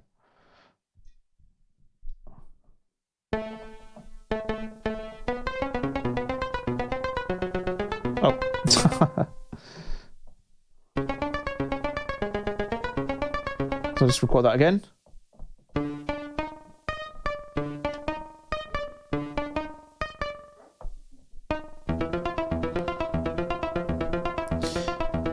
And we can also turn certain ones off. So we can turn that one off, for example.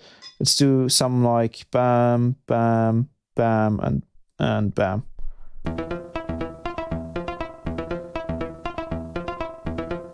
Samurai fight music, kind of, yeah. Let's pick a different delay here. So we'll pick a ping pong sync.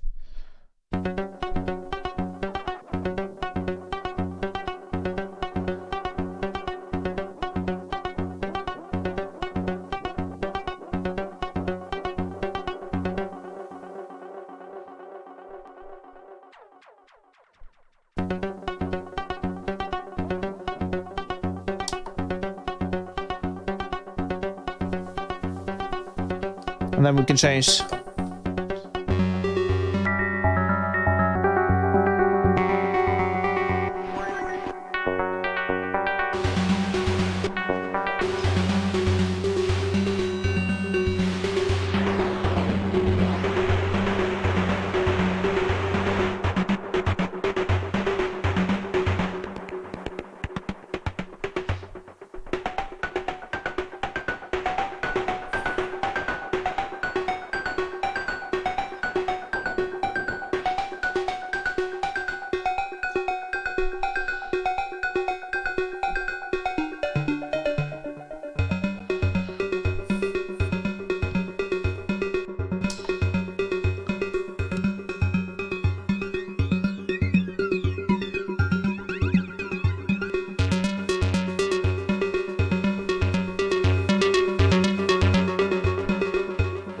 But yeah,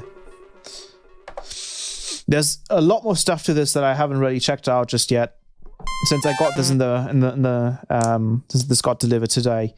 But I feel like I have a good grasp of what this thing can do, and I'd say that we designed some sounds and we can see where we can go with this. I think the first thing I want to do is just design a neuro bass sound. I think like that would be really fitting. So I'm going to go down. And the first thing I'm going to do is I'm obviously going to use one of these LFOs. So I'm going to go ahead and turn this to trigger mode.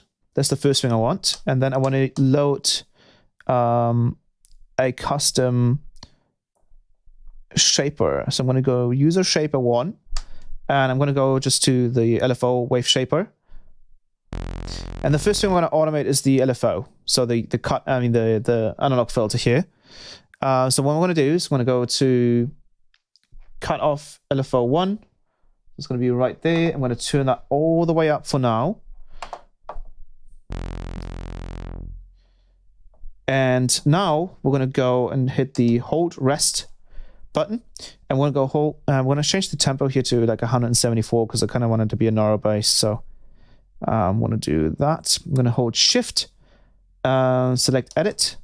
And now we can see our pattern length there. I'm going to hold last step. I'm going to make the pattern only 8 times long. And then I'm going to go ahead and just add a triangle everywhere. I'm going to make the sync. And I was thinking about something like...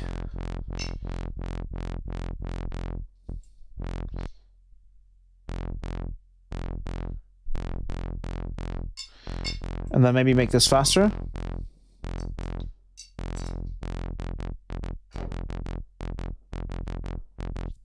And then maybe we'll do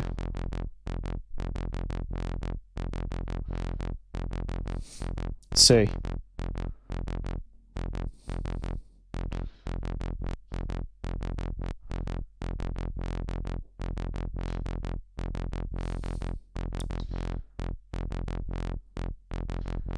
Something like that, maybe.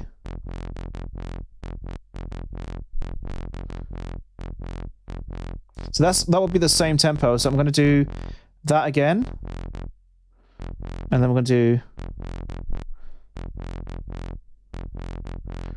bam, bam, boom. So that's the thing that I want to do. I'm going to change it to harmonic. just so I can have like a little bit more of an interesting sound. I'm going to turn on some distortion already.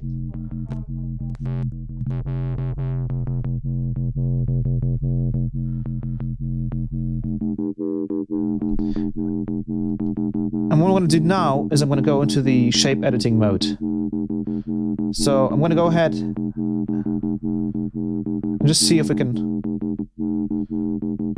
do some cool shapes here.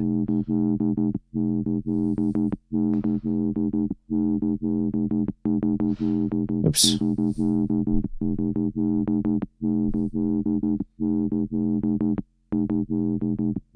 So I have to hold it for a bit. I can edit.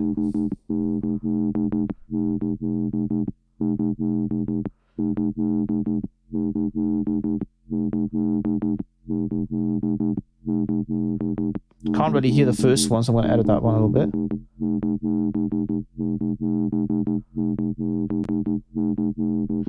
Just wait. Edit that one. Oops. Better get familiar with the system. Alright. So I think that I like the ones that turn up. Put them above 60%, so that will be, I believe, this one too.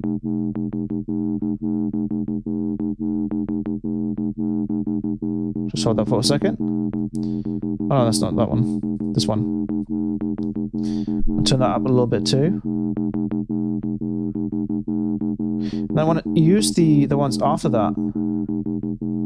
Make them a lot shorter.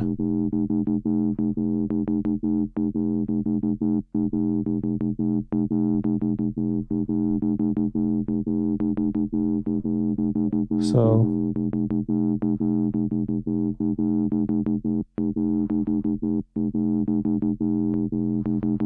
I'll have to go below. Yeah, kind of like that. And then I'm going to go to this one. Make that one shorter too. And then the very last one is going to be extremely short.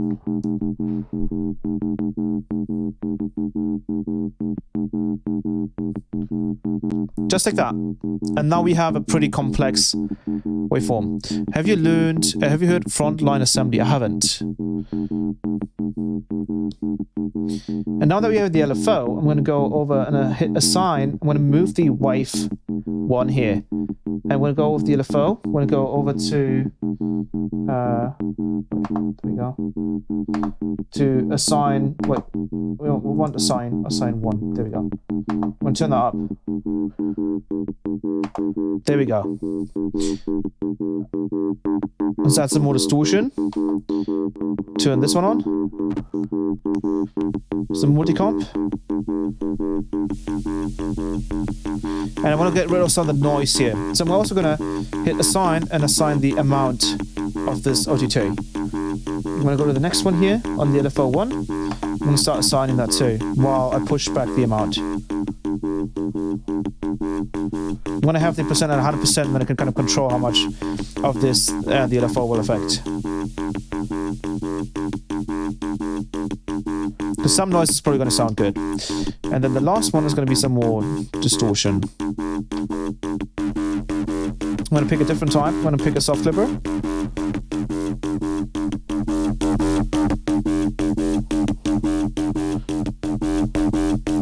And now I can play around.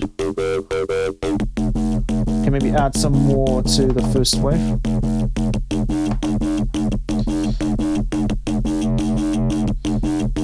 Maybe, I don't know if we can copy LFO shapes. That would be really cool. We can add some punch to this bass line. I'm going to go to the second one here.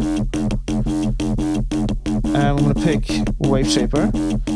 I'm going to try and see if I can put up the same one. Oh, this has another user Wave Shaper. Let's see if we can save this one. Is it possible to save the user Wave Shaper? Wave. Sound edit. Preset volume, keyboards, snapshots. I don't quite know where to save it yet, but that's gonna be fine. Let's see if we can... I don't know if we can save this. Let's just add another... Let's do a shape like this. And then LFO2 is going to go to the pitch. So right here, we're going to go to LFO2. I want to add quite a bunch. And hold Shift and re-trigger it.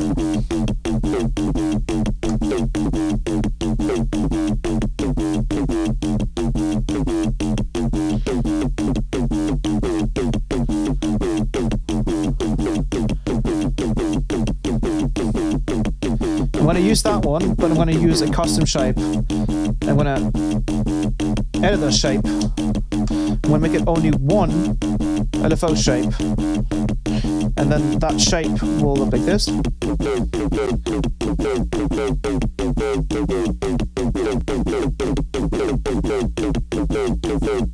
then what I want to do is going to use that and change the shape of that.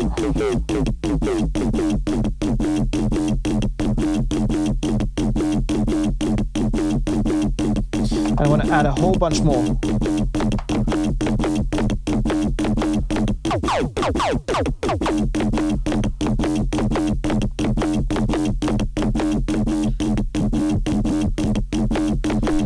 Sweet. So now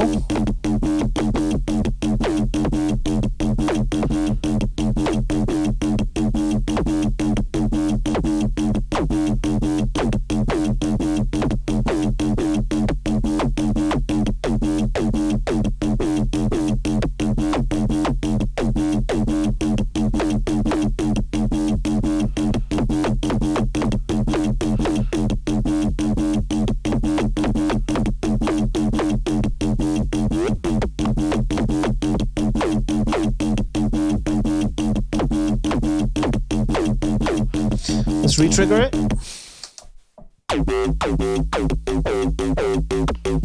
Alright, we have to re-trigger it after a while. So what we'll do... Let's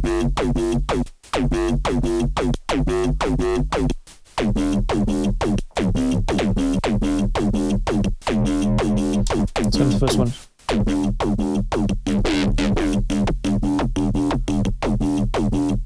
I'm going to have to re-trigger this with a ARP. And I'm going to hit this time division button here on the right. You can't really see it right now. I'm just going to hit it. I'm going to change the speed of this. It's as slow as possible in this case. That's probably going to that's probably not even that slow enough. Okay, let's just change the speed of this then. Let's put it to 1, 2. Let's reduce the amount here. We edit the shape again. Hold it. So we can edit. That's kind of cool, yeah. We can go to the second one, and maybe we can try and like filter out some kind of frequency in here. So I'm going to turn up the volume all the way. And I'm going to pick the surgeon filter. I'll pick a notch filter.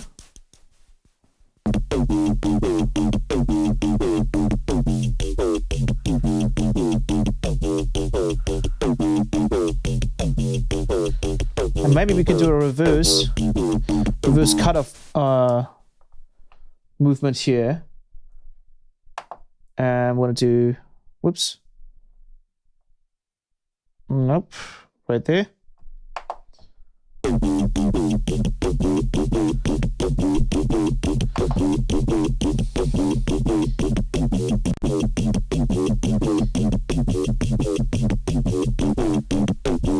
We're doing a bit too much.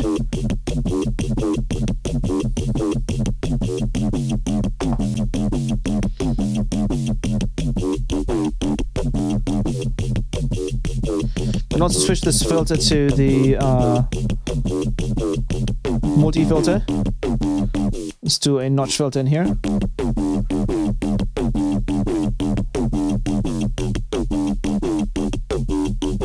Like stuff like that, yeah. And then it's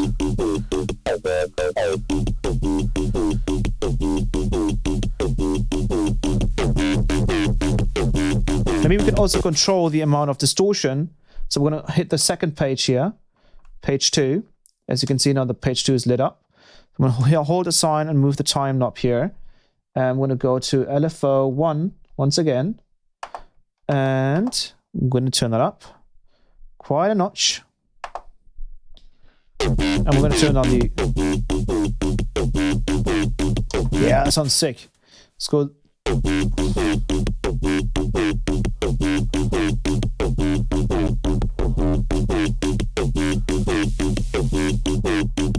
So the next one.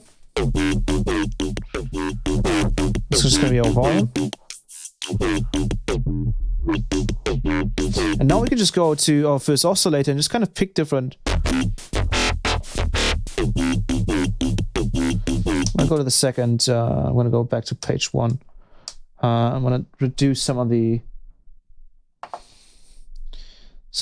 automation here on the pitch. So that's really cool how we can just make that LFO just sound so sick.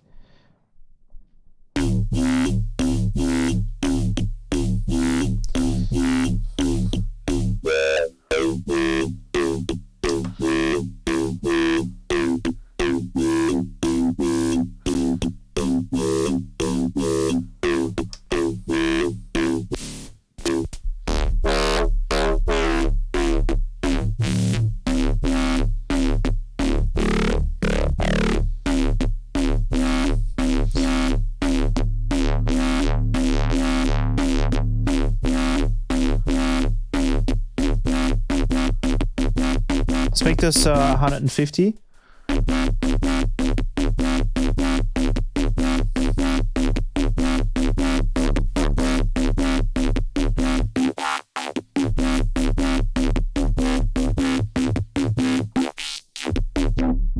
can also use the intensity here to maybe add some more low passing, but honestly, I don't think this needs it.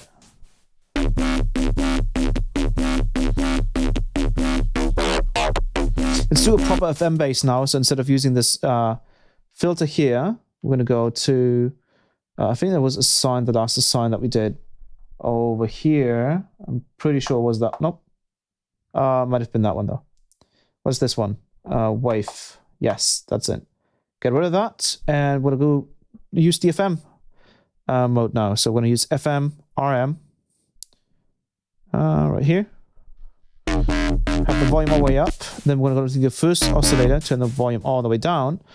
We'll also remove the sign 1 here because we don't need to change that anymore.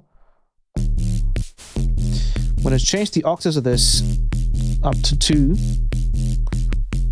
And then we're going to pick a basic waves. And then we're going to use this wave here, a sign 1. And we're going to turn that back up, but not too much.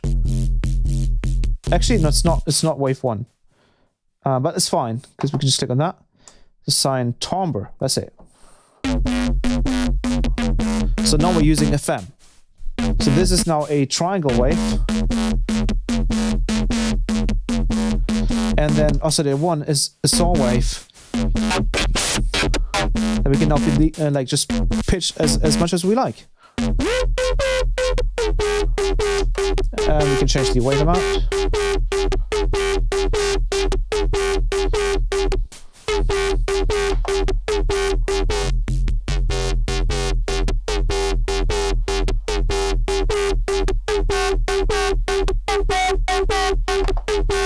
So we can also maybe change the amount of the LFO cutoff. Let's not leave so much like stuff through. Studying music. So you could potentially just record all these sounds into Ableton. Yes, that's actually what's happening right now. Ableton is picking up all of this sound. But there's no post-processing from Ableton happening right now.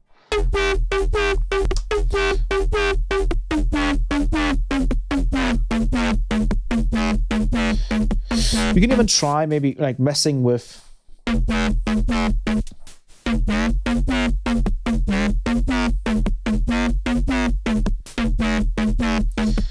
that sounds very sick though. We can maybe change the saw wave.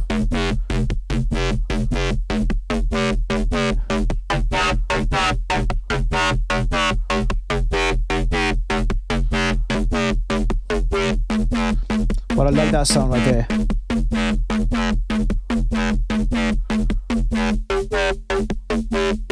And we can add some ring mod. And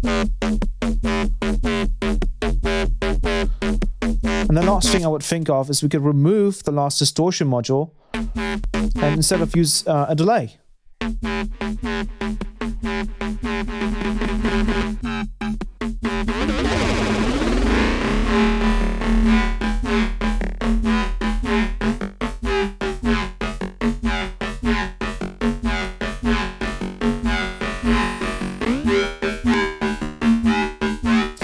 And then you can automate the time here. So we're going to do assign free. I'm going to automate the time with this LFO.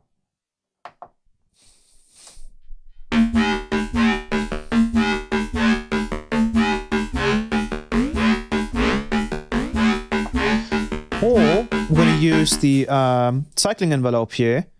I'm going to put it to loop. But actually, no, we're not going to have. Okay, never mind. Let's just move. Let's change the filter type here because we're obviously getting a lot of sub back in there. Let's switch it to the filtered one because that one actually has its sub removed.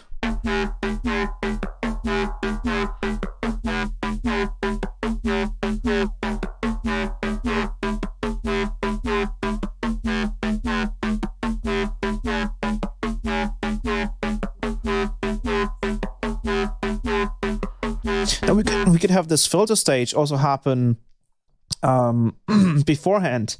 So instead, let's just kind of mix all these up. Let's do the filter first, so the delay comes first. Actually, we can do the reverb first too. That's interesting. Then let's do the distortion. Or actually, let's do the distortion first. And then we do the delay. And then we do the multiband compressor. So we're gonna have to reassign a couple of things here. Assign to, it's gonna be that. And then we're gonna have to distortion.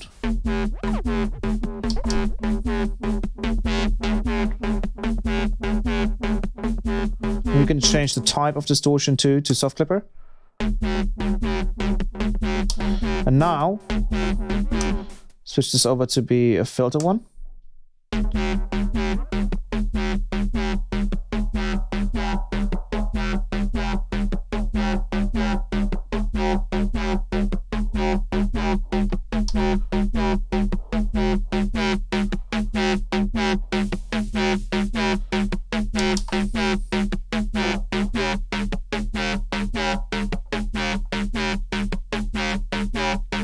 Now, depending on how our FM is set up, we get some really cool sounds now.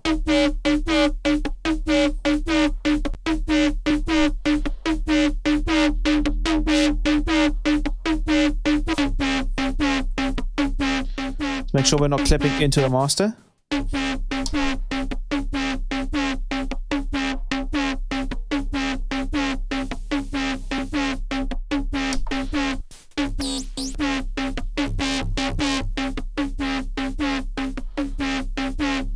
Once again, we can go back to the cutoff here and we can introduce more harmonics or less.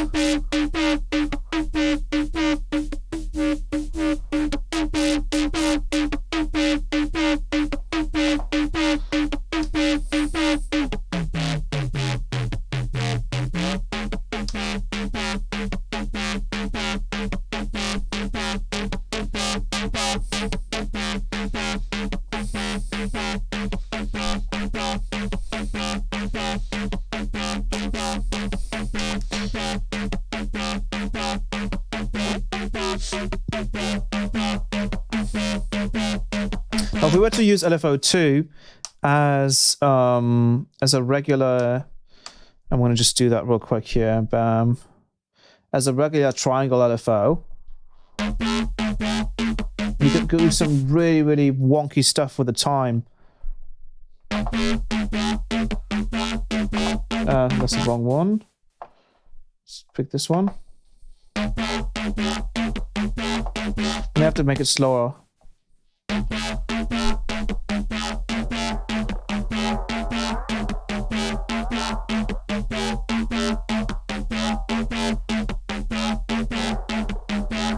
We should also try putting it back to digital or going with stereo.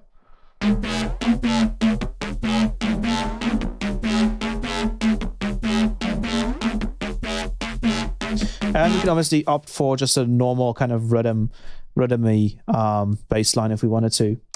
So we can just go just like that. And we'll make it slower.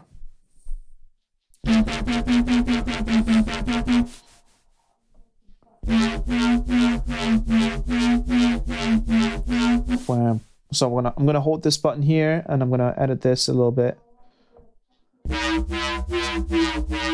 Excuse me, I want to edit this. Thank you. Well, I could probably just hold it. Just do it like that. That should be a lot faster. Just do a little bit open.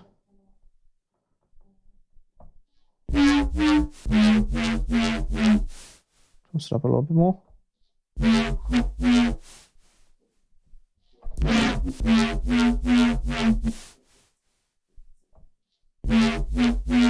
Yeah, something like that, around like the 36%. Yeah, now we're getting it.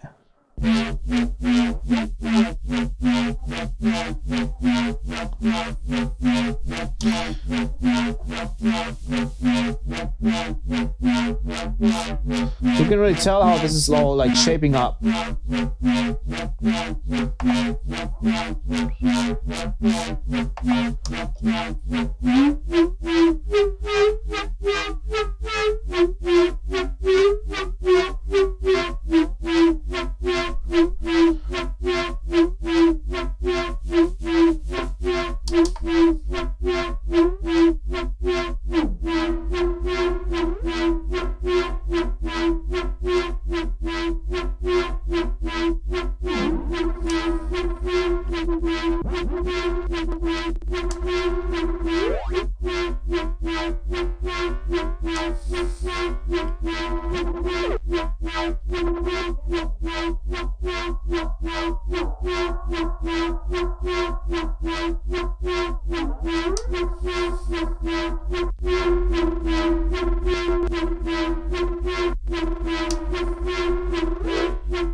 So yeah, that's essentially it.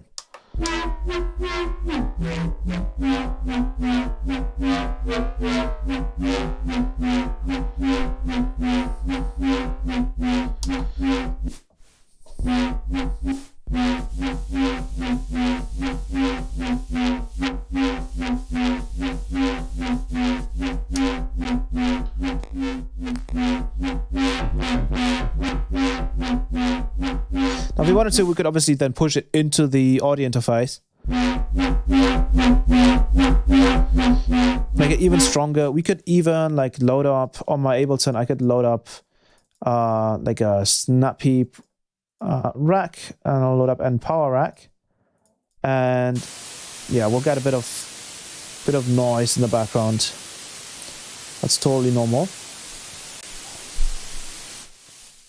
Just get rid of that.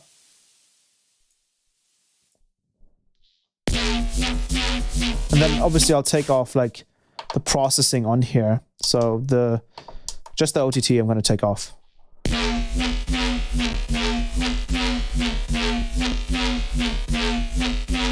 And then we're getting that with just a little bit of Ableton processing.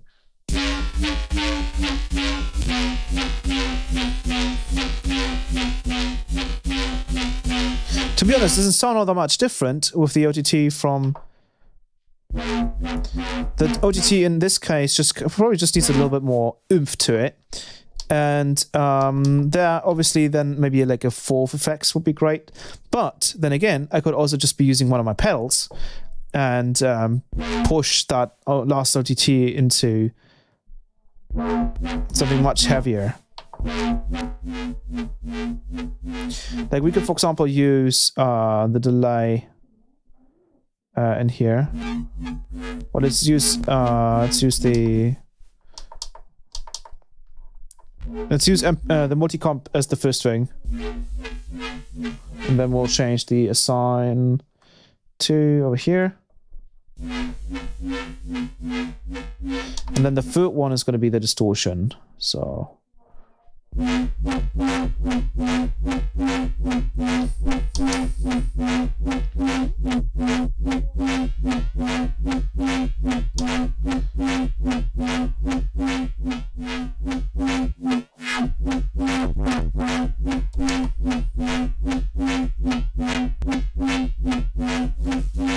That overall sounds very cool too.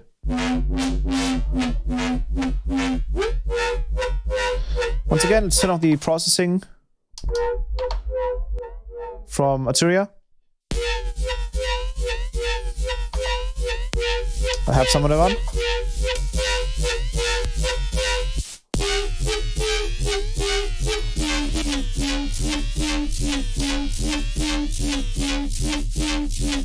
Yeah, you get some really, really heavy stuff out of this. Can you automate the delay feedback so it goes like bomb, what bomb? Yeah, you could. Totally. You could totally do that.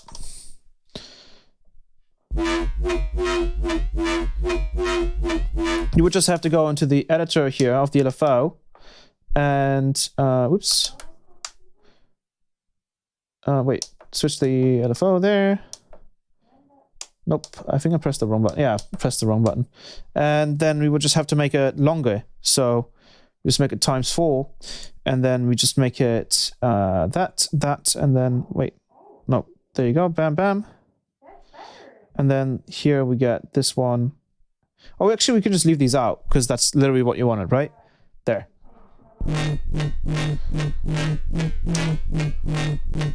Let's go higher.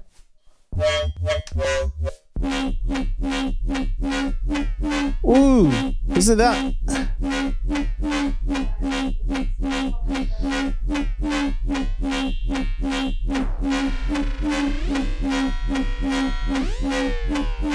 Let's also assign, let's go to page 2 here. Let's also assign to number 2, assign the intensity of the delay. And then we just turn that up and create some crazy resonances. Oh, dude.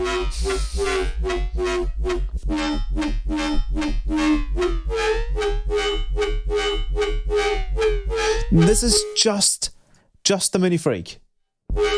Like, this is literally sounding better than what I had with my MicroFreak and the zoom pedals. This sounds better than that. And then obviously if I turn off the effects and turn on Snappy, it actually doesn't sound all that different.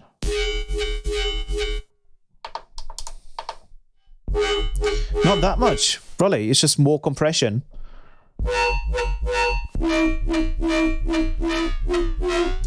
Maybe we'll actually find a multiband preset here. Obviously we have OPP in there.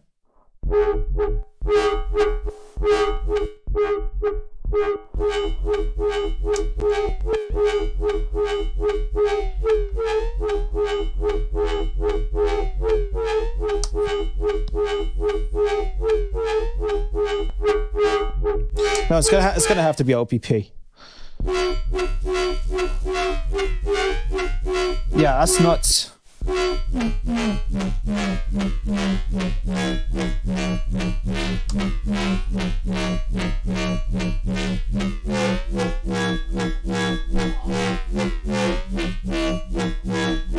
could even move the timbre around. Obviously, I don't have a third LFO, so I don't know how we would do that. But I could also just maybe assign it to one of the macros. So I'm going to do that. I'm going to move the second macro here, and I'm going to assign the timbre to it. Just not that much. Let's not go too crazy. And then we're going to hit the macros again. And I can just play a note.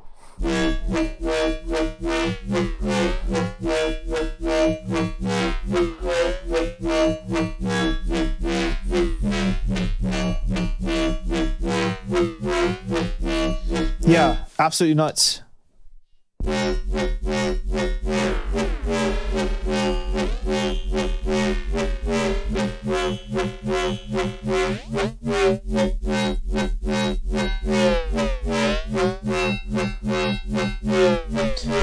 say that we could edit the LFO here and maybe add the same triangles here, but make them far less extreme. So we just turn them down quite a bit like that. And then maybe we get some really cool stuff.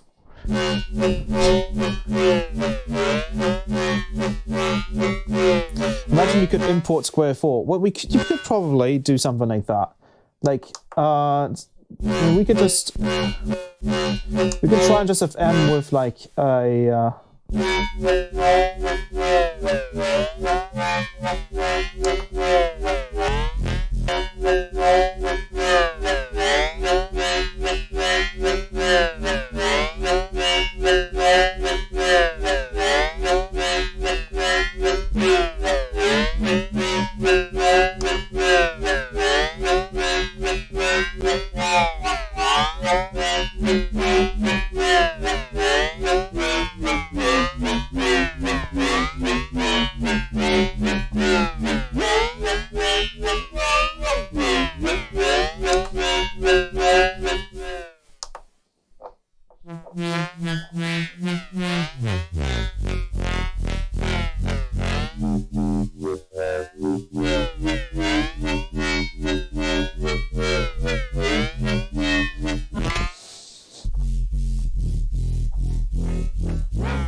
yeah, so you can.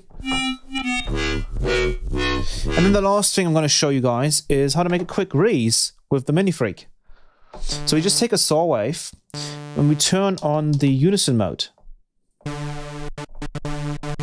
Then we go into sound edit, we go down to voice and change the unison count to 2. Then we go up to unison spread and we turn this up to like 0.25 maybe. Get out of it. Then what we're going to do is we're going to move the semitones here. I'm going to assign, so we're going to go to the macros, and we're going to use macro 1 here. I'm going to assign, so we're going to go hold shift and hit macros, assign the first macro here to the tune, and we're going to have to scroll quite some time until we get to, and I'm not sure why they did this. I guess they wanted this to be very, very accurate for the first octave, but after that we can go up to 24. 24, hit macros again, and then we get this.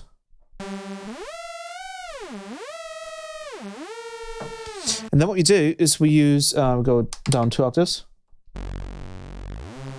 We activate some distortion.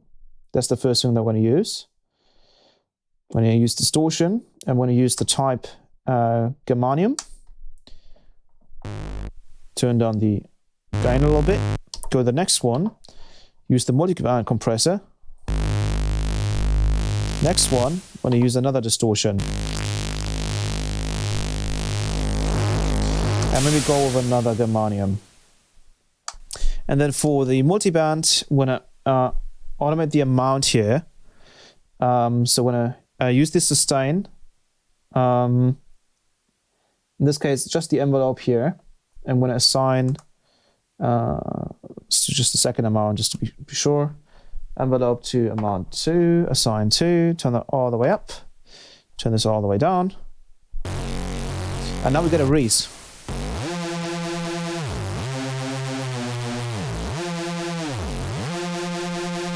And we can change the speed of that high note. We're going into voice and unison spread. And now we get.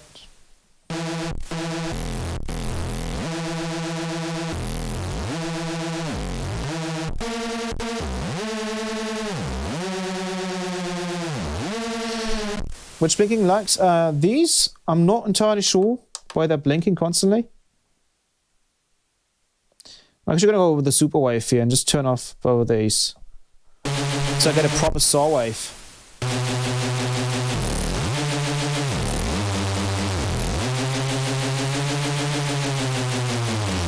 Listen to how fat that sounds. And then the last bit, turn it on release.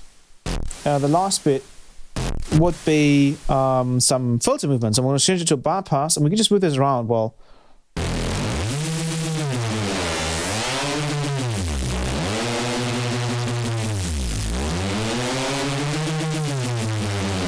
or we could go with the second oscillator, and we can turn on some filters, and let's use maybe the multi-filter, and let's assign the cutoff here, the wave, assign that to the second macro. So we're going to use the second macro here and move the wave all the way up to 100. Click on that. Move it all the way down.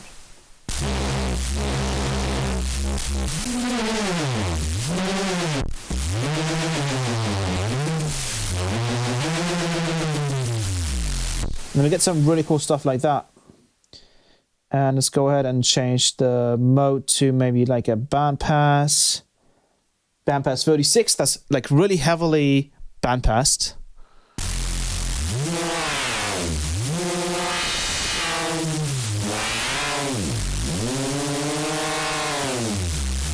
Or we can change it to a notch filter.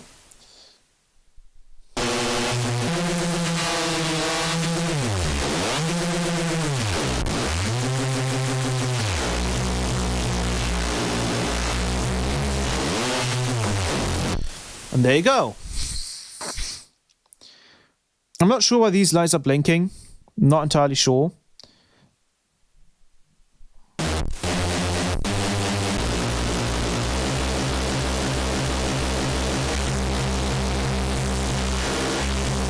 But how sick is that, right? And the last thing that we could add is maybe on the cycling envelope, we're going to add cycling envelope pitch 1 and 2. We're going to just turn that up like a lot.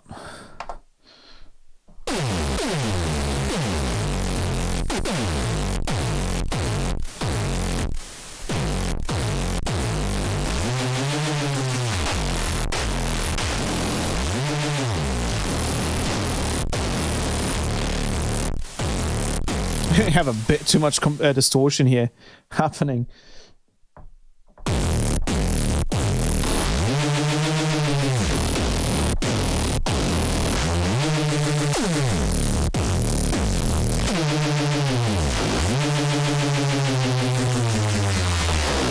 And there you go.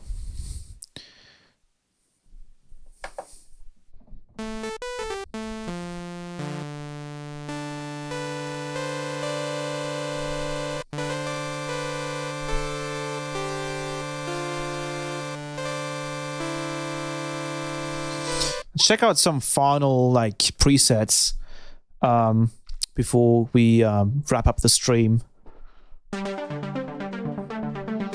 And see if we can maybe even like mess around with them.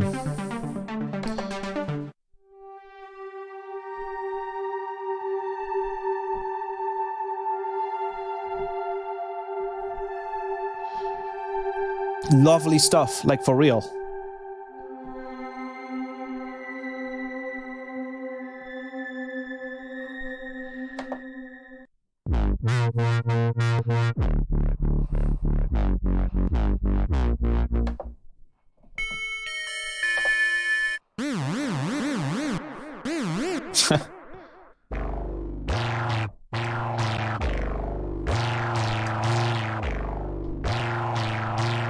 I wonder if that's the LFO that's doing that. That's weird.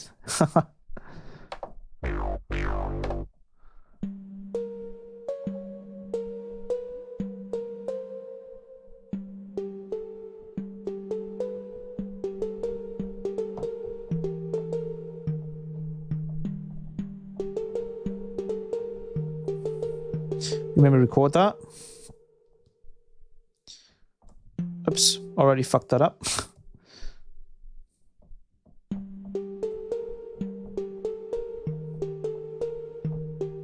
And then we can play that. Oh no, I messed up. I actually brought a chord there. Record that. Oops, messed that up again.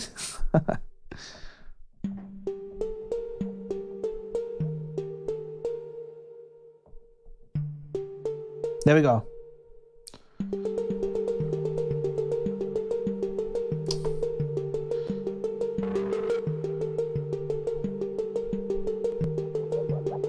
Whoa, what's happening to the delay here?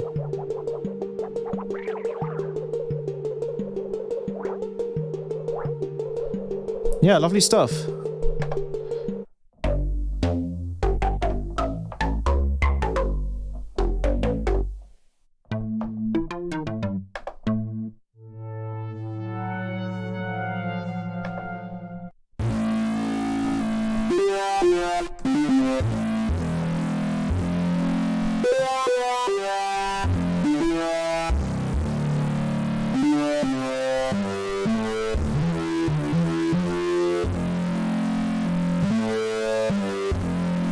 Sweet.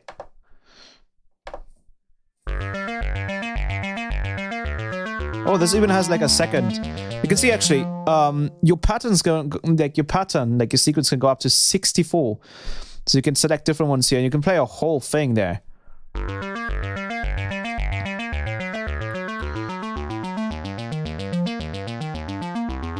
Will you use some of that sounds on your next tracks? Yeah, of course. Like this is kind of like, absolutely.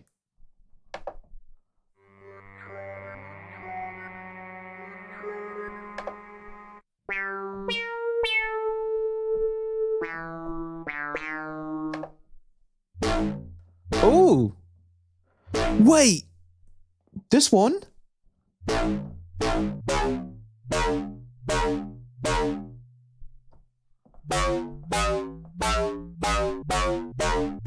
This sounds exactly like one of the presets that I made on my MINIFREAK. That's funny. What is that?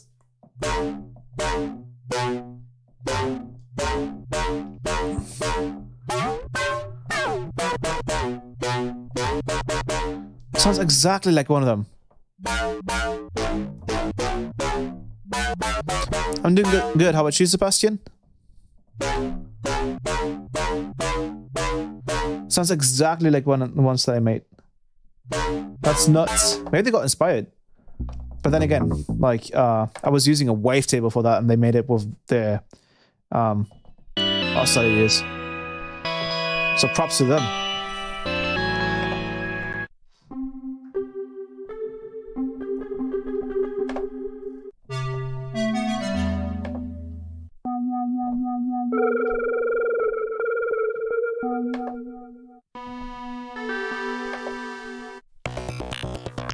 Yeah, that has the OTT on it. You can hear it.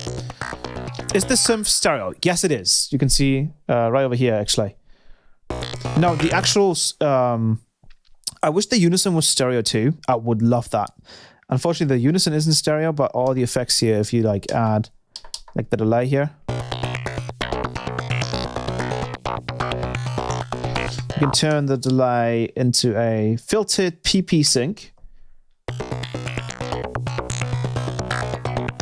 And you can hear stereo.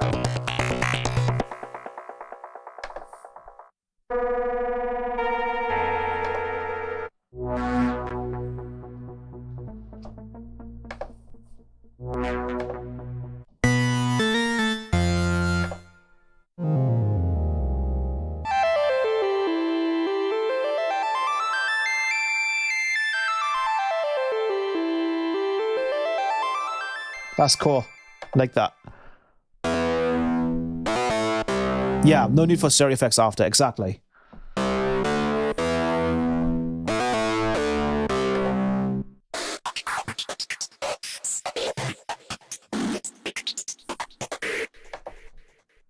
Liminal space.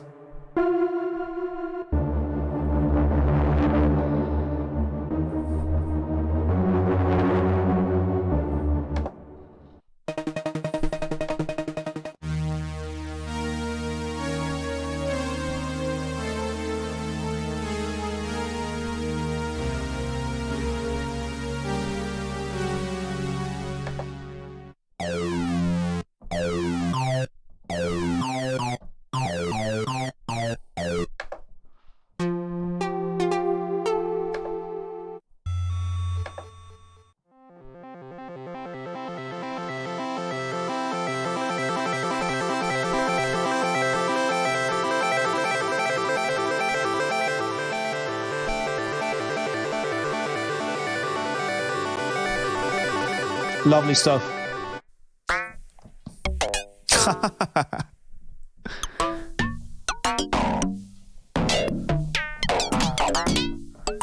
guess this shows you when these when the oscillators are active.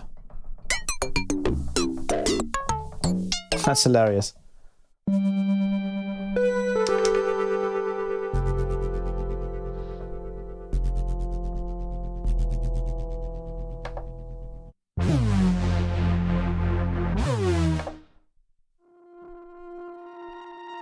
Wow, this one's lovely.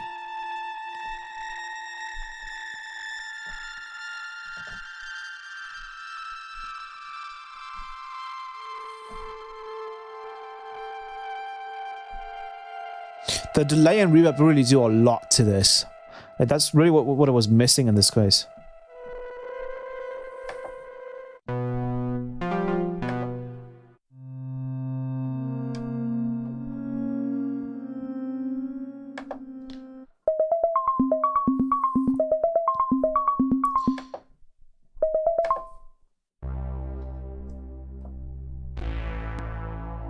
Oh, this has some like Dying Light vibes.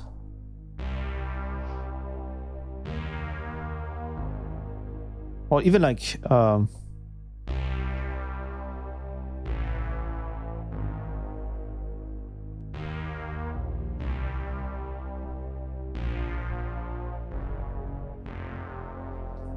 Stranger Things, maybe?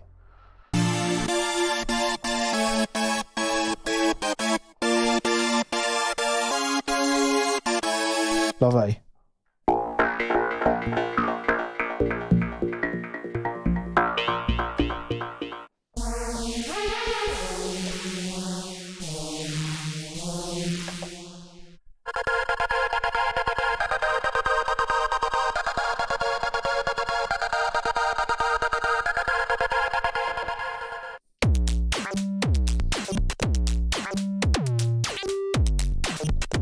Oh, so you can.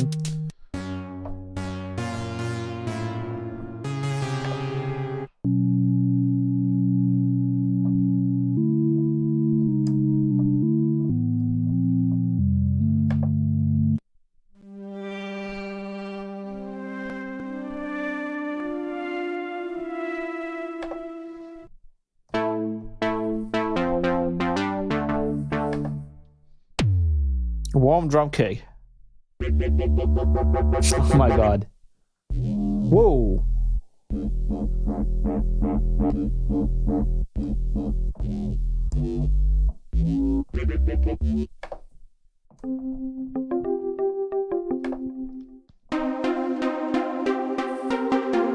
Oh god, not something like that. Please don't.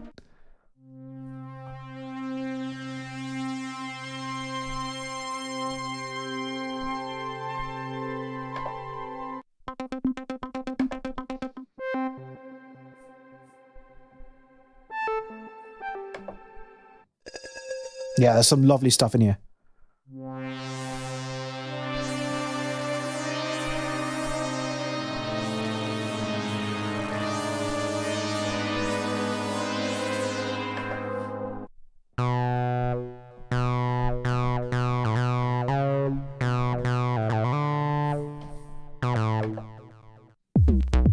Oh shit, you actually got a whole beat. Well, I want to add some distortion to that.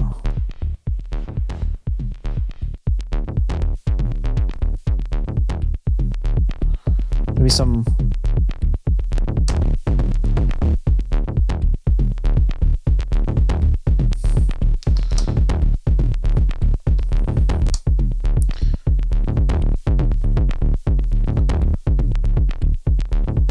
That's fat.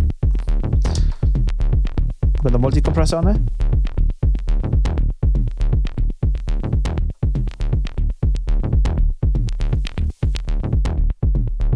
Wow.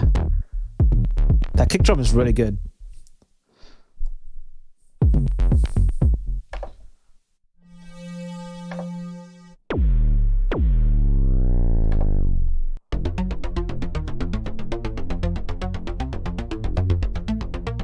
Yeah, that's it.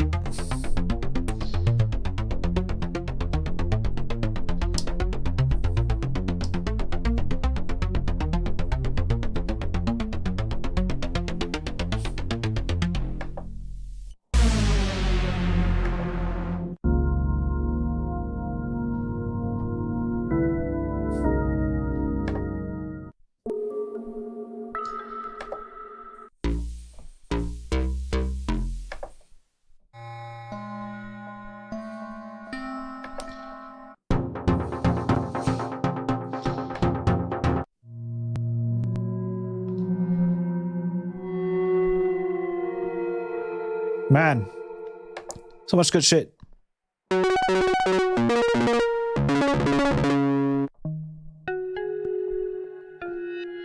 Oh, wait, is this like a reverse reverb? I gotta check this out. Long. Where's the reverb coming from? The reverse sound there. Is that the... That's this thing. What is that controlling? You can see it right here. Timbre, assign. That's sick.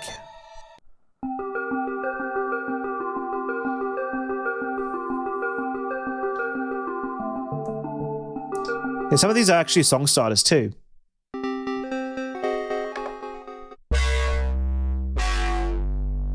Fuck distortion.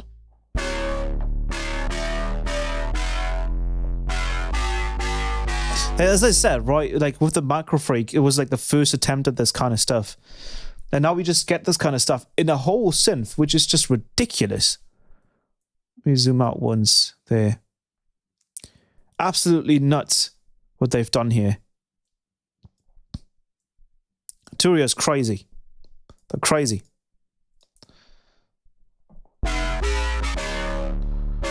Nuts. Just nuts.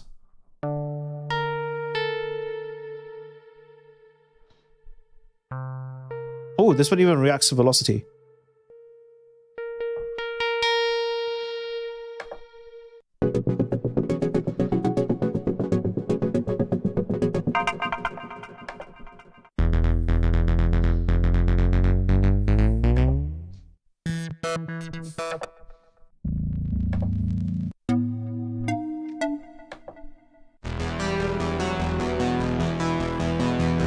Hey, let's go off topic, but I'm creating a patcher preset to split the bands for retune with Pro Q3. Should I use linear phase, and if so, what setting from low to maximum? I don't think you have to do it in that case. You can just go with minimum phase because you don't have any phase inversion stuff happening anyways. You should be good to go with just the normal split. Oh, this one's lovely.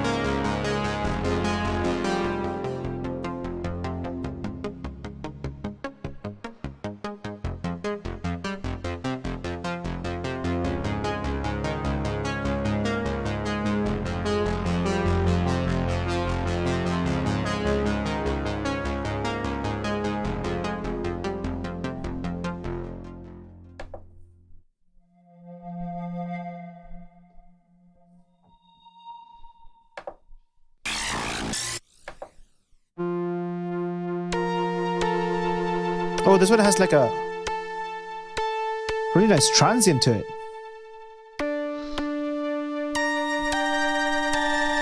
Wow. Honestly, some of these might sound better than Serum presets.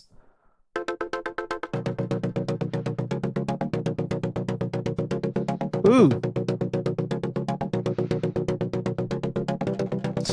I mean, we could set this to a certain scale, and this is it is an arpeggiator, so we should be able to scale it.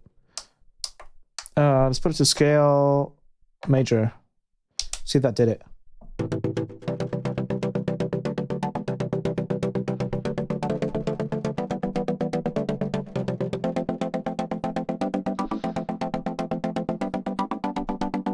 Okay.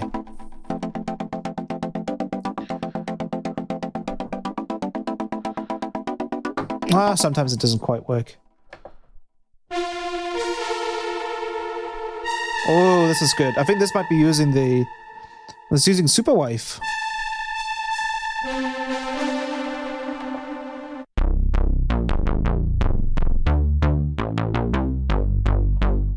Oh, that one's really good too.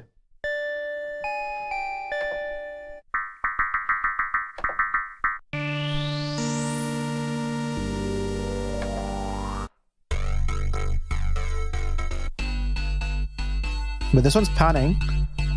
Chorus. It has to be the chorus then. Yeah.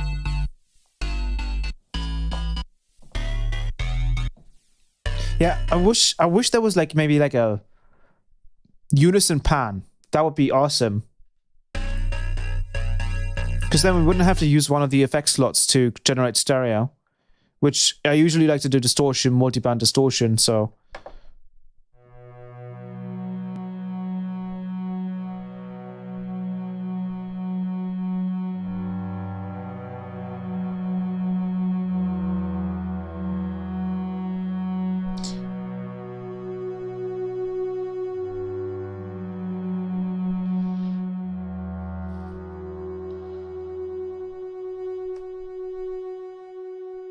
Lovely stuff.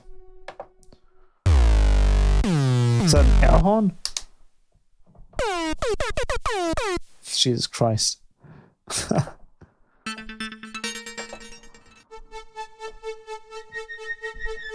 That's cool.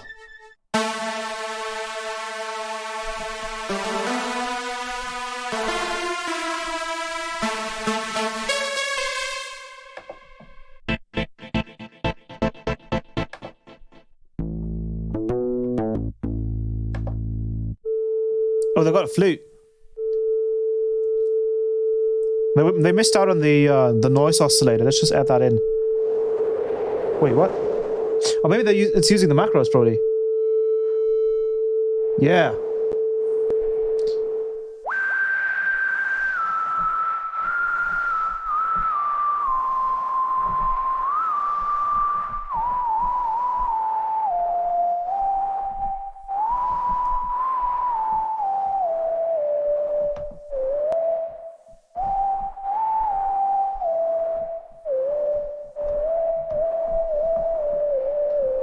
Lovely.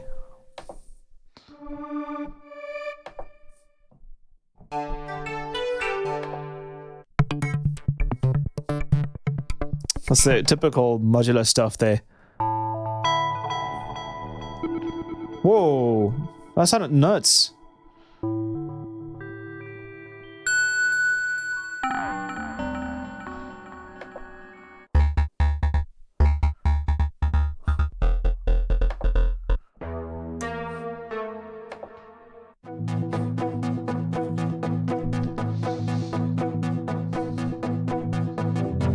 Oh, this was good.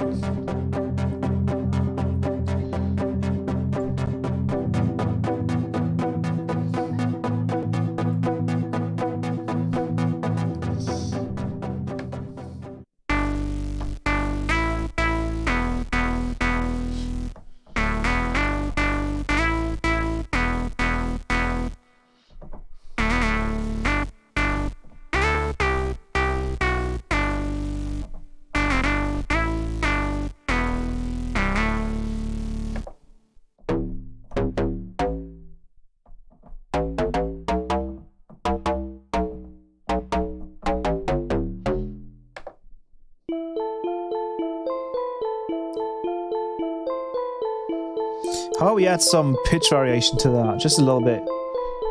Are we using any of the LFOs? Oh, we have some macros. Forgot that we have macros for these.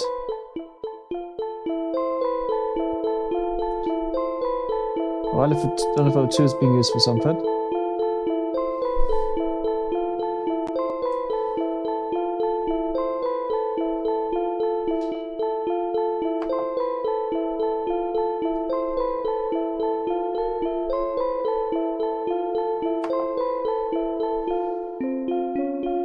Sounds lovely.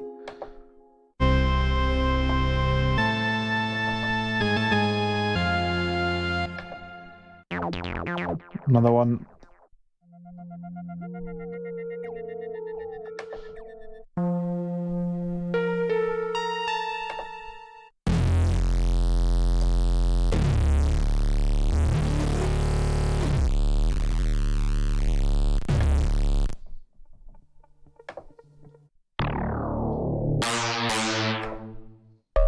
UK bass style. Just a quick research, and there's no way to pan the oscillators. That's unfortunate. So it's normal for there to be added gain after splitting bands. Also, thank you so much. What's your favorite feature about the MINIFREAK? The oscillator variety and the effect. I think the effects actually. The effects isn't the number one. You can get just ready sounds out of this thing.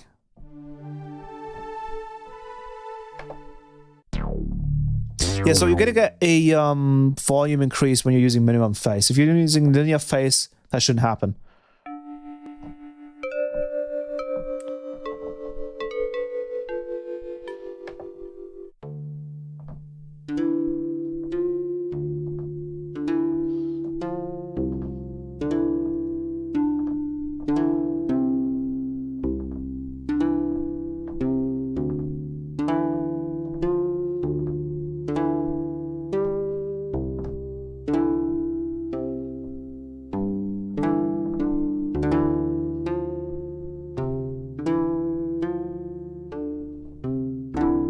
Lovely.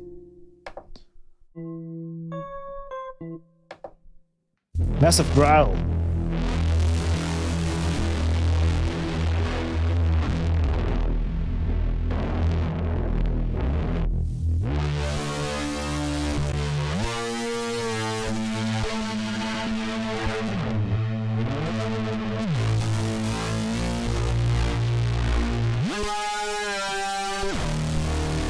Wow, that's insane.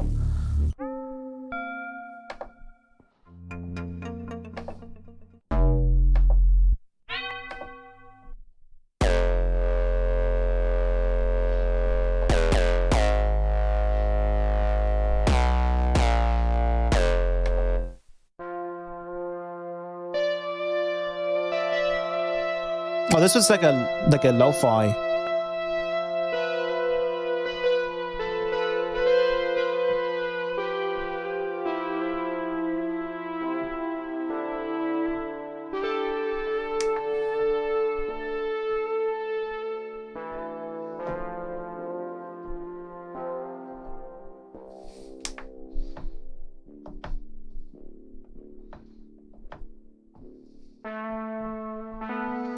Maybe there's a let's see. What's this?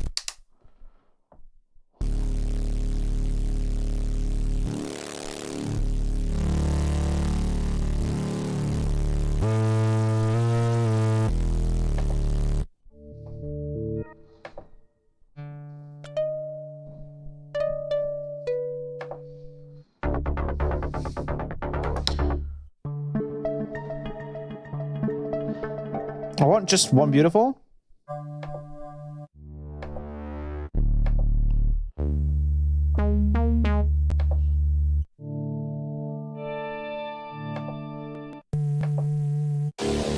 Do.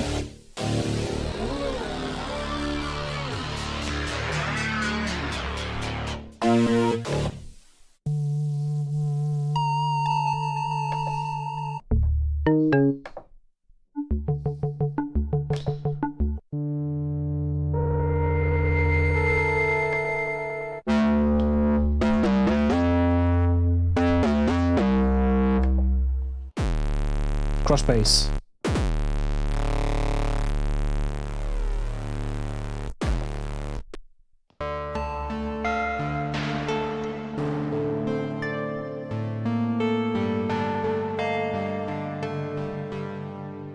Give me one more sequence.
Sweet. Alrighty, so that was a super fun stream. I'm definitely going to be doing more of these, and I feel like next time I want to get the camera set up a little bit better, especially because it's all super shaky and stuff, right? But I hope you guys enjoyed this live stream, and hopefully this will be the like one video that, let's say, basically probably just will go to trying to understand why this synth is so powerful and why it makes sense to get it. Because essentially the idea behind synths like these, like hardware synths, is that you get out of your computer for once, right? Because we have so many great synths that are on our PCs and our setups, like Faceplant, Vital, Serum, etc. But it's all always on the computer. There's no real connection, like hardware-wise, right? Besides your mouse and your keyboards. So I feel like something like this kind of helps you to get kind of a little bit more real with the sound design process, because you really have to get into the intricacies of a hardware workflow and its limitations and sort of its creative boundaries too, because usually we as humans, we work better, we're more creative when we have more restrictions. So yeah. This synth is insane. I don't know if Arturia can even triumph this, because they did start off with MINIFREAK, then went to MINIFREAK. So maybe there's going to be a MACROFREAK, which is going to be even crazier. But honestly, at that point, I feel like that would almost be too much. I feel like this is it.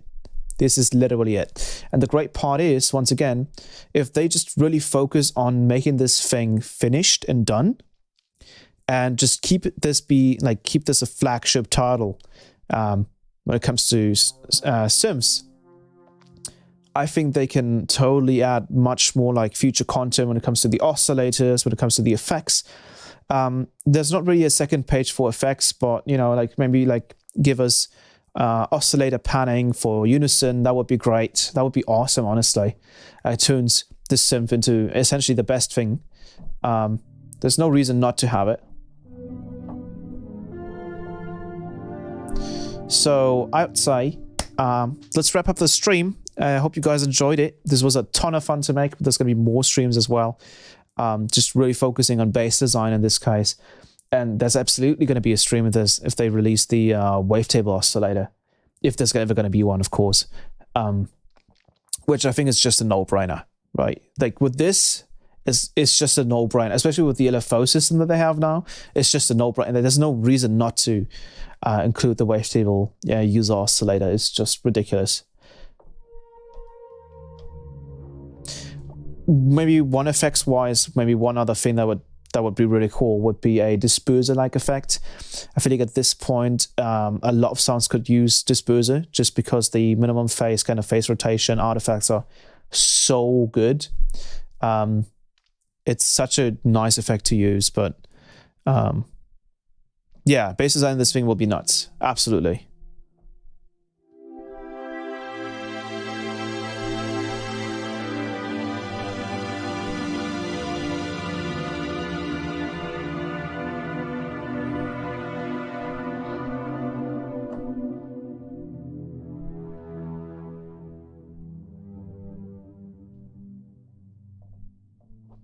But yeah, other than that, I hope you guys enjoyed the stream. I'll see you guys next week, probably, depending on how busy everyone is, and because obviously it's going to be New Year's, it's like one day before New Year's. But other than that, I hope you guys enjoyed it, and I'll see you guys next week. Alrighty then. I'm going to go back to this thing right here. Oh, that is nothing, because I don't have to run that open. But yeah. Hope you guys enjoyed it, and hope you guys have a good night. I'll see you guys around next week. Goodbye.